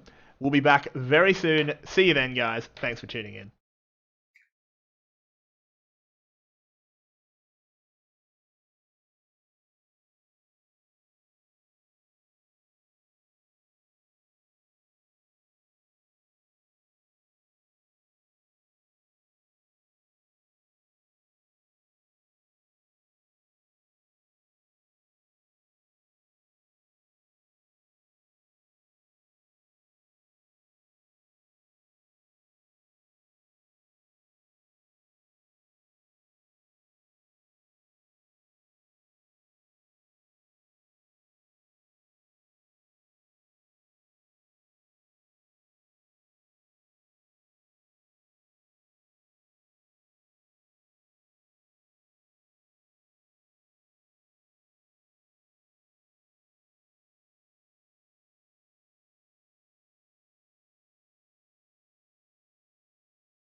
They did not pick the Braum. They went for the Leona, so they do get the Snap Braum pick against them. Makes total sense from low-key. That's a So really annoying. good get. It's a good get. Why can't you just pick MF Braum? It's not hard. It is not hard at all. Ron OP seems to really only want to play the Leona, and we do get another game of Celebrities Senna. It makes, he looked good, and Yado gets his snake. So far, both teams getting picks they want. But, I know you're going to be annoyed, but I have to bring it up. This is the perfect draft to pick Soraka in. Oh, no, I agree. Look, I don't mind watching. So good for Soraka. Look, let's, it is. This draft is ridiculous for YT to play Soraka. I just don't think it's going to be scrimmed in Vietnam. Except maybe Gum. Gum probably does. Sad times. But I don't Two teams teased the Soraka already, but probably more of a meme hover than actually considering picking the Soraka, which is quite weird because Soraka isn't that. I mean, you need a different mindset than other top lane champs, right? But the laning phase for Soraka is not hard to learn. Very easy. If we get to see a Soraka pick, I can talk at length about Soraka because I've played. I know you can. It's like me with 4 days with Soraka only. Yeah. But yeah, I'll not touch on that before we get to actually see a Soraka. I mean, interestingly it's enough, also pretty easy to win games with Soraka, especially because she's super strong in team fights, and we're in the team fight region. So, we could still potentially see the set flex to mid. I don't think it's likely, but he doesn't actually do that badly into Cassio. It's not a winning lane, but he doesn't get stomped. Are you scared of any pick for Hani? Well, no. Soraka, right? I mean, they could, if the Soraka gets picked, they could potentially pick a top laner that exists in that matchup, because Set doesn't. It looks like they will go with the Gangplank. Really good counter into Set. He can't ult him. He just eats oranges, and Set goes flying off by himself. That's interesting. Yeah. Oh, no. I really want to see that. Come on. It's very, very funny. It's actually really the best.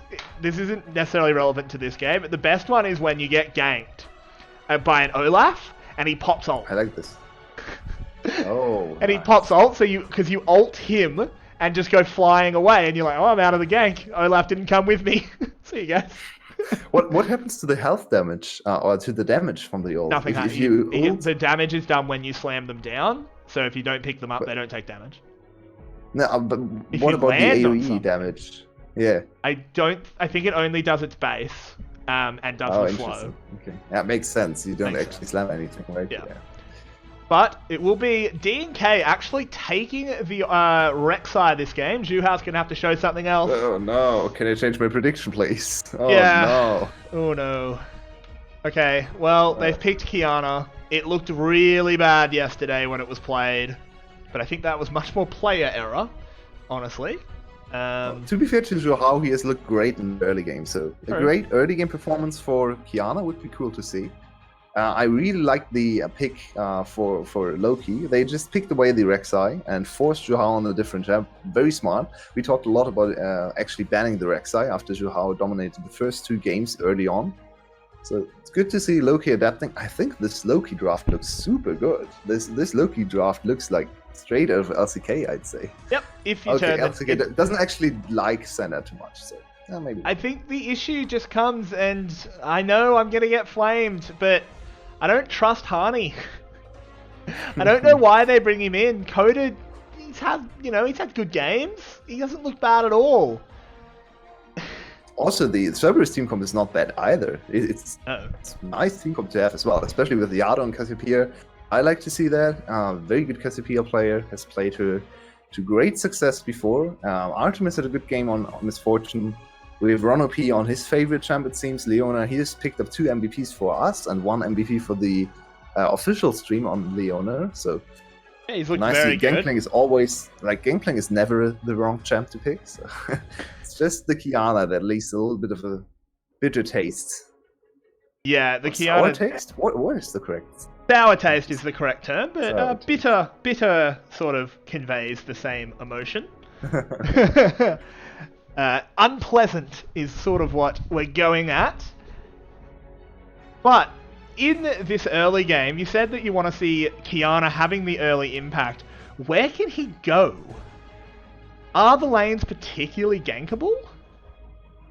Flash EQ on Oriana to snowball your Cassiopeia. Yeah, not necessarily the worst. That could definitely happen. But yeah, I agree. It's not easy to gank. The set, I guess, is gankable, but it's quite difficult. Really when you have a Gangplank. Like, Gangplank doesn't help you don't really have enough. the greatest of CC's CC setups. Yeah. Can slow, but yeah. Yeah, I feel like Set can just kind of walk away. Just use that big shield. One thing I would have commented about Set, in this particular matchup, Gangplank's a good matchup against Set because you do nullify his ult. Set can't really kill him. But what Set can do well is Gangplank can't sort of use his grasp and Q, the parley, to force Set out of lane ever. Oh, what is going on? Yin is just walking in. He knew they were in that bush. He's just walked in and had to flash. Yeah, forced the flash out of Artemis though, so LK did. So it's in the end, it's just a flash for flash. I don't know if that flash was forced, if I'm totally honest. I mean, there were 4v3 there, so yeah, better safe than sorry. So Loki actually going for a sneaky steal here. Were they spotted? Yeah, there are pings on them, so I think they know. But still, will steal away third the and wait. Yeah, third and wait in the third game. It seems like Loki really studied Zhu Hao extensively before while preparing for this matchup, because they seem to really know where to go early on to deal away some buffs. Yeah, third game in a row we're going to get a form of vertical jungling. Not often you see that happen 3 games in a row, but here we are. They have a game plan and they're sticking to it. They've drilled it. Okay. Hani actually destroying YT in the level 1 trade. Oh, yeah. Which is quite surprising. Is it? It's Set. Well, Gangplank is super good at level 1 as well. So, I maintain that if you stand there and fight, Set beats every champion in the game. Of course. And that's not even my bias. Soraka. Not if you stand there. If you stand there. She doesn't. Yeah, Soraka doesn't stand there. That's the big thing. That's fair. But that's fair. If you actually just trade blows. Okay, Darius, fair point. Darius passive does a lot. It's like a long sort of stat. Darius probably does. Permaband in games I play in. I've tried. Never want to see that champ on the Rift. I played him earlier. I played him earlier. Went 0-4 in lane because I played really badly. Ended up with a quadra kill because I just won the last team fight with my ult. And there is a flash there. Zhu Hao forced out. Does have to get away from the face breaker. But we have... Ooh, engage. Wow, Ronopi. Calm down. Ronopi, wow. Taking so much damage here. Goes in on that low health. Has the aftershock, but will get bound up by the center W, whose name I can never remember. As the piercing darkness comes out, Artemis could get frozen up here and does a lot of damage. You don't want to trade like that against a center lane, even if it had been a bit more even. Absurdly bad trade. Everything was bad about this trade in the bot lane. Wow. So Artemis and Ronopi showing a little bit of impatience, probably, in this matchup. They wanted to go for the big trades, but please, just don't. Like, there was no need to. Could be a bit of a 2v2 around the crab. Gets smited, and it was Zhu Hao locking that one up. DNK can't steal away the delicious little green fella. And we go back into a little bit of a lull. Again, these lanes aren't super volatile. Unless Rono goes hard. Ooh, yep. Yado. I see as well. Yep, Yado chasing them down. I think he might be a second ahead of me because we're just seeing this. Artifact now taking so much damage and the flash away. Artifact will survive. Zhu Hao's here, has the water, or should I say river, has now picked up wall. Throws that out. But in the end, no one dies. Just summoners being expended by Yado. Oh, good counter. Yeah, wow, they're going forward here. Zhu Hao taking so much damage, and down he goes. First blood for DNK. I wanted to say Zhu Hao because it's a Rek'Sai, but it is, of course, DNK. Yeah. Low-key, off to a good start. 1.1k gold lead already. Yeah, awesome. And yeah, by the way, awareness this from is how DNK this there matchup to goes. deny the knockup. Yeah. I really liked what DNK did there. Very aware of how to play out the Rek'Sai into Kiana matchup. Kiana did not think she would be interrupted there. Immediate burst damage from DNK as well, who went with the better rune for early burst damage as well. Last time, Zhu Hao played with the Conqueror for more late game impact, but this one, much more of the early game rune with the Hail of Blades, and like paid it. dividends there. I like Hail of Blades Rek'Sai very much. Happy, because why go for a late game rune when you're on Rek'Sai? It's not a late game champion. Just go for the Hail of Blades for the earlier trades, particularly into a Kiana, where, as we saw, you can just blow her up. She just stops existing a little bit. Zhu Hao had to have a think as his screen lost all of its color. Yeah, I think this is an interesting rune discussion. Okay, huh? What is going on? What was that? Could DNK? It was so weird. What? I think DNK couldn't see him. DNK couldn't see him. Yeah, you could only see the ward, because the ward, if the ward spots another pink ward, you can see the pink ward, but you can't actually see what the pink ward denies. Yeah. Well, that looked so weird. I think. Okay. I actually think, funnily enough, I think both players couldn't see each other. I don't think Rek'Sai could see exactly where Yado was, because he was standing still, and he was underground. Yeah, that's true. It was a little bit of the blind fighting the blind until Artifact came and said, DNK, do you want to get a kill, dude? What are you doing? But they do pick it up. It's 2 levels up on Yado. Yeah, Artifact looking hot so far. It is the full boots again. I like this, going for the early boots against the Cassiopeia. Makes a lot of sense. Can dodge away from that poison. Because of all the action, I didn't have the time to point out Artifact's very smart adaptation on the Orianna. Look at his rune and the summoner spell setup. Yeah, super face defensive. To match face rush to match Yado's face rush, and then also the cleanse flash to get away from everything that comes his way. So very good choice, very defensive. Why not go with defensive choices on Orianna? I hate Ignite Orianna. It's so weird. Yeah, but it's not a good one. So looking at jungle matchup as well, Zhu Hao, as we all predicted, struggling with the jungle Kiana after giving up first blood. Now only level 4 to DNK's level 6. I think that's a big struggle. I think Harney's made a very big mistake in the bot lane, in the top lane, I should say. Why has he gone full boots first? Now he's up against a Sheen. I know, but I mean, there's no logic to it. It's bad. That's why I have no idea. Like, he had an early lead. He could have gone back and gotten the components for a phage, which, regardless of which set build you're going, the good one or the bad one, you want the phage. But instead, Artifact is using that ult to wave clear so they can come into the dive. Oh, DK, beautiful. And Celebrity says, "Oh, you guys got me a kill," as he takes it with the Dawning Shadow. But that was great. The great performance from DNK after being outshone by Zhu Hao in the last 2 games. Great recovery. On Rek'Sai seems to be the crucial pick to win the games here. Yep. That was such a clutch turn on the Cassiopeia ult. But yeah, as I was saying, Ninja Tabby isn't that great against Gangplank. Like, it's good, it's armor, but it's not amazing. And now you're just Tabby against a Sheen. You don't actually win trades anymore. And if Set doesn't win trades, he doesn't do anything. Yeah. So I think this is a huge mistake out of Harney. Just grab a couple longswords or a longsword and a ruby crystal. If you were maybe he would have had a bad back timing, so he couldn't straight buy the phage. But buy the longsword, the crystal, and then just tier 1 boots. Yeah. And if you want to go armor, just go. Don't upgrade this early. I know we see the dive again. So look at this turn, nicely done, beautiful.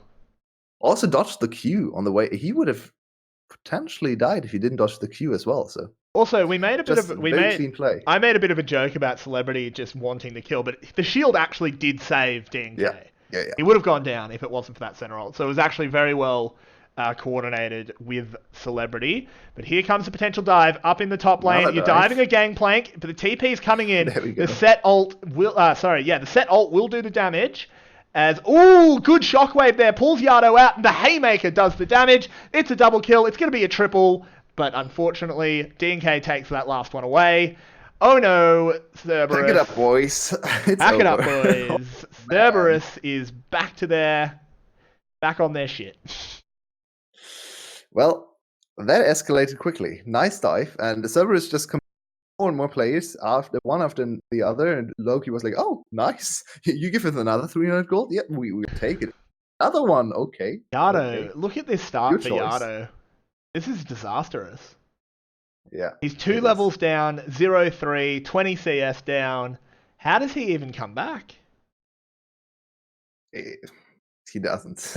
It's also a very, very bad champ to be behind on at Cassiopeia. Absolutely. Without any big range abilities and no way to get away from ganks or even Shockwave. He's 2 levels down compared to Artifact. Artifact could probably just burst him down.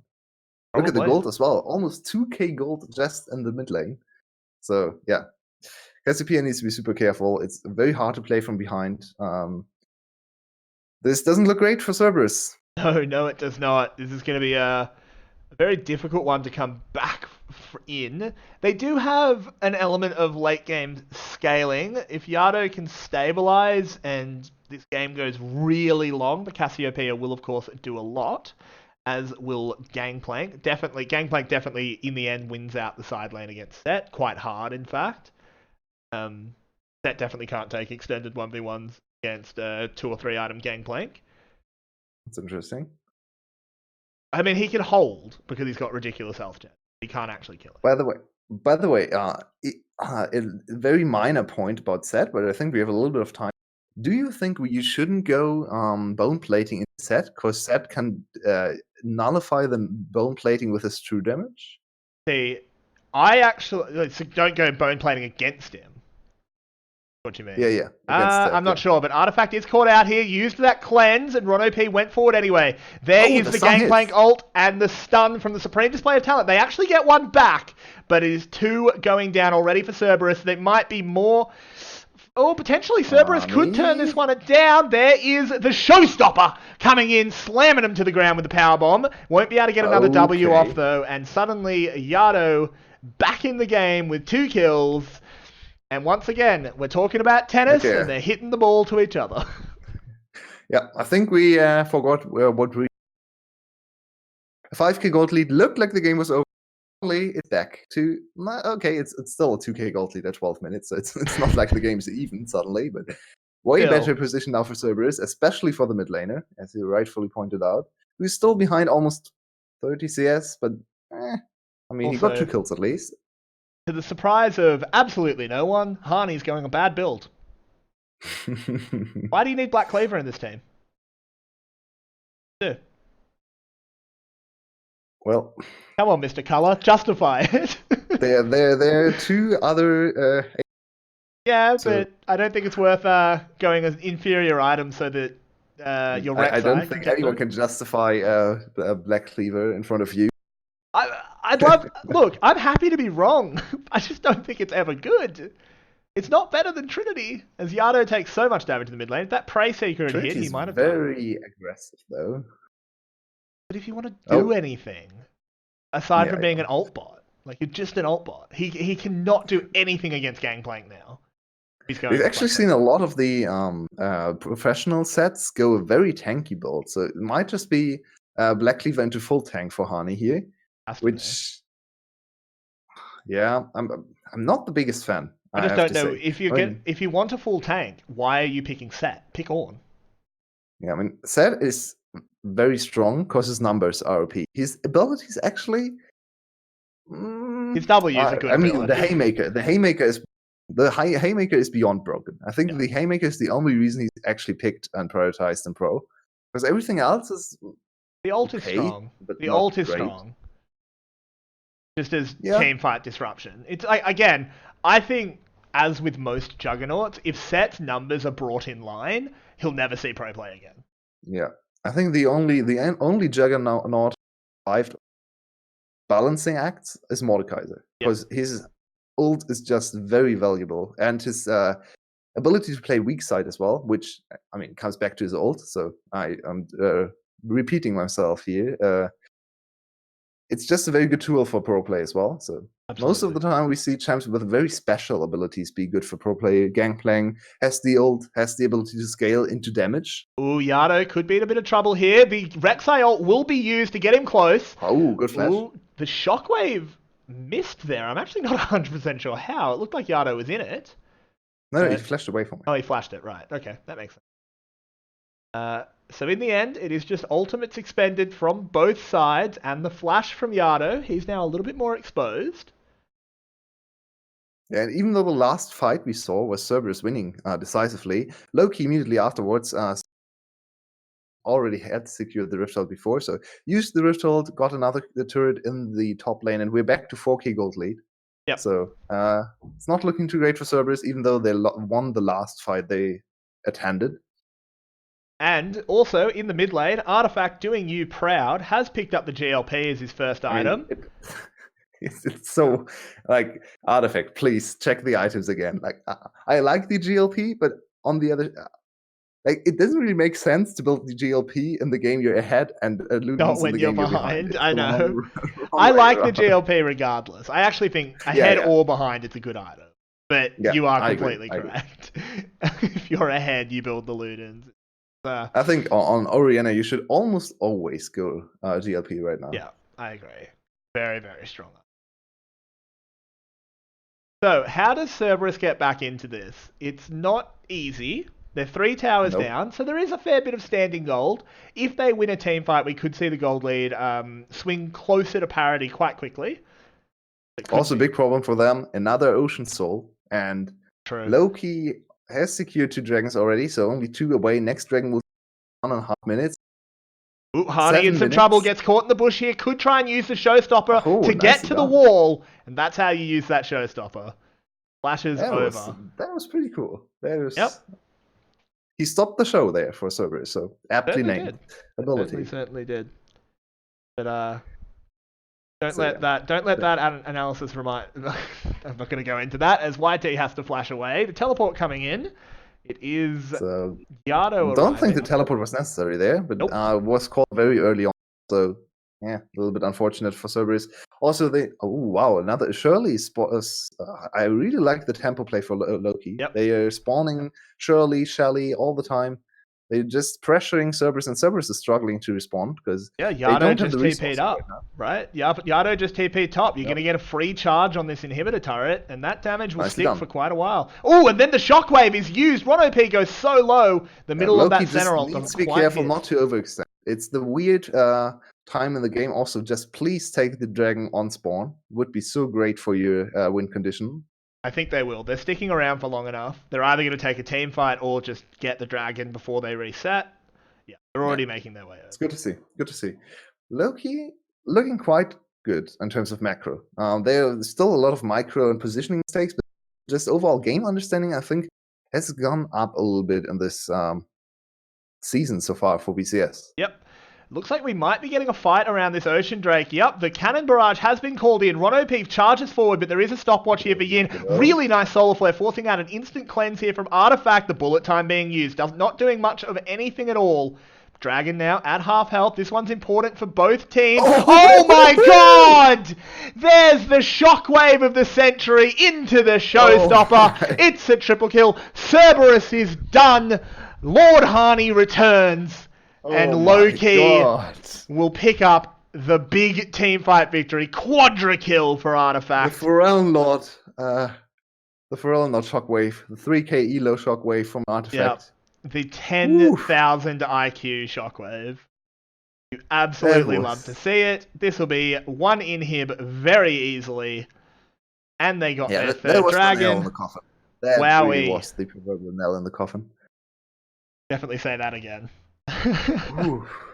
Please show us that one again. Holy moly. I don't think that was just a nail in a coffin, if I'm honest. I think that was a nail and then a couple spoonfuls of dirt. Well, shovelfuls. I don't know why you'd be using a spoon to dig a grave. That might be a bit time consuming. But yeah, here was this engage. Look at the shockwave again. So very good Rom ult as well. Yeah. It looked very good at the start for Cerberus. Rom ult actually... Get this in? He just walks up. Bang. Oh, man. Ruined. It's Harney following it dirty. up as well. Got the slow onto YT. Also, Oh. the communication was on point for Loki. So we saw the DNK land a Q, but he didn't follow it immediately with ult. He waited for the artifact to hit, and then immediately went into the backline with his ult to disrupt even more and deal more damage. So great Rek'Sai awareness and team cohesion. But yeah, the artifact shockwave was the showstopper this time. Yeah, set in the game, but the show is being stopped by artifact. Truly, I mean, that's what Orianna can do, right? Showmaker's ability in League as well, right? Who has the ability Showmaker? I don't think anyone has that. No? That's not. It's not really a term. You wouldn't really say there's a Showmaker. The Showmaker's a player. Yeah, it's a player. Yeah. Of course, yeah. I don't think it's a mid laner for a dumb one. Yeah. Dumb one, looking I always... I don't know if you watched the Dumb One game earlier. A very exciting game one. Yeah. The ending. Oof. Fun.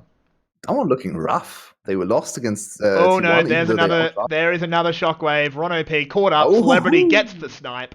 3 ults used to kill Ron. Celebrity is looking good on this. Please put Celebrity on Senna every game, because Senna is good. He's looking great, and DNK's charged forward onto Yado. Oh, the snake is looking so sad, and that was the saddest Supreme display of talent I've ever seen. The game is over when at 20 minutes, a Rek'Sai is able to solo kill the enemy Cassiopeia. That's, that's an FF situation there. This is very over. Of course, we won't see a surrender because you may as well play to your 1% out, but oh god, Artemis is dead. Ooh, that Cannon Barrage did precisely nothing. It didn't even clear the minion wave. Nope. Oh, man. Artemis was instantly gone. I think... Oh, and here's the showstopper to bring Ron OP forward, and that'll be another kill for Celebrity. Oh, no, I failed. Can't get MVP anymore. He missed that shockwave. He missed the early one as well. He did, but he made up for everything, didn't he? Yeah, he made up for everything. This will be the second inhib going down. Only a matter of time now. 9k gold lead at 22 minutes. 12 kill lead. Loki looking scorching hot in this game 3. Yep. Cerberus just completely outmatched. They can't really take the Baron right now because their team comp is very bad at taking. Oh no, Zhu has walked forward. DNK wasn't finished recalling, but I don't think you want that fight. But thankfully, due to 200 years of game balance, Kiana can stay invisible for a very long time. Game development, right? The game, I know. Game design? Yeah. Not game balance. Game design, yeah. It was game design, but give me a break, alright? It's such a... I hate... While we've got a moment... Like, ignoring the context of that original quote, I hate the concept of, like, collective. It's like, okay, so if you get the average League of Legends Reddit thread, there's probably, like, 1,000 years of collective experience, but they're still idiots. Like, it's just not a valid term. I agree. That's a good point. Also, Wukong does I actually used something like collective earlier when I was asked how long I have been playing in orchestra. I was in my youth. I played like in 2 or 3 orchestras at the same time, so I added all the years together. That's when it's just you. Orchestra. Yeah, when it's just you, it's okay. It's still a little bit silly. Yeah, hey, you got to do what you can. They try and go in on Harney. He just flashes away. It might not actually. Harney might have wanted to let that hit because I think there would have been a reinforce very quickly from his team. And Ocean Soul. Oh, Celebrity, come on. Celebrity, pick up those souls, you naughty boy. Not picking up 2 free center souls. That's the game, really. Cerberus is going to win now. Yeah, that's the perfect depiction of this game. You're so far ahead that you don't pick up this free center souls because you just want to end the game quicker. Yep, and this game is... Would take him like 1 second to pick those souls. That's too long. Can't spare the time. Nope. I'm busy. Yeah. I mean, there is... Maybe if Loki throws 6 or 7 team fights in a row, Cerberus can get back, but I don't feel like that's going to happen. This is not a difficult game to win with Ocean Soul. You can sort of just smash your forehead into a keyboard, do your best impersonation of a Rise player, and you'll probably still win. EQ, EQ. No. EQ. Video EQ, was EQ. interesting. Really funny. Um, I love paying people on Fiverr to say things. Not a whole lot to talk about in this game No, anymore. there's It's not. not interesting to watch Cerberus Oh, suffer. here comes Cerberus doing their last-ditch fight. This is the correct thing to do. You go in, you do your best. They're going to get cleaned up. They're not even going to get a single kill. Hani goes flying through the air by himself. He's just going to walk under tower. He's about to go Super Saiyan as he gets a fair... Oh, no, he didn't quite get full grit. And this is just going to be Loki walking it in. And they will take this series 2-1. But Yep. my word, They was got this better last over game a time in the smash. series. Yeah. First game was a big struggle for Loki. It was a little bit of a struggle for Cerberus as well, but Yeah, they had to complete really the out of download. it. Yeah, First and then game, they were Cerberus got progressively analyzing. better. Seems like it. Also, Hani with a victory. Good to see him win some games as well. I don't think he's going to top laner or the starting top laner. I don't think he should. But if they can make use of him, just putting him in here and there to secure a game victory, maybe after Coated had a difficult game, which he had in game 2, right? He gave up 2 double kills to the Aatrox.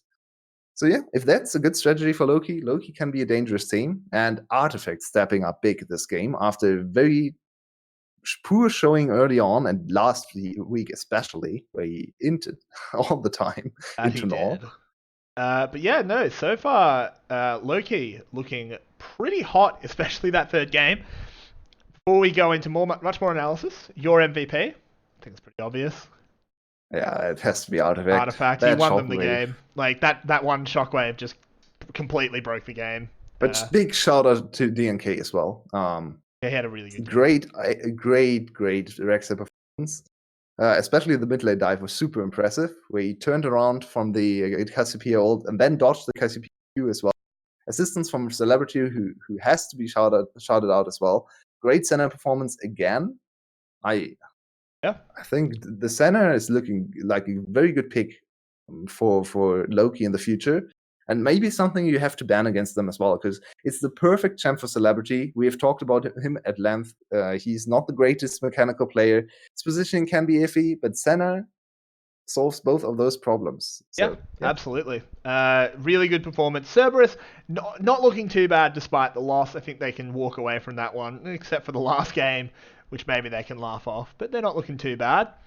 But unless there is anything else you'd like to say, we don't have a timer, unfortunately, because they're doing little interviews. It's probably going to be about 20-25 minutes until our next series. So yeah, I think we'll just go live again once the next series starts, right? Yeah, because we don't really know what the timer will be. Yeah, exactly. So you will not miss anything. We'll keep an eye on the timers if there are any timers, and then it's Adonis against EVOS, 2 more 1-1 teams. Super interesting game. I think there'll be a lot to say before that one starts up. But we'll see you guys in, we're guessing, about 20-25 minutes. Go have something to eat, get yourself a drink, make a coffee, whatever you want to do. And make sure you tune back in. As always, I've been Everyday. With me has been Yulwei. And remember that Twitch Prime feeds your favorite amateur casters. See you guys in a bit. Thank you. Thank you.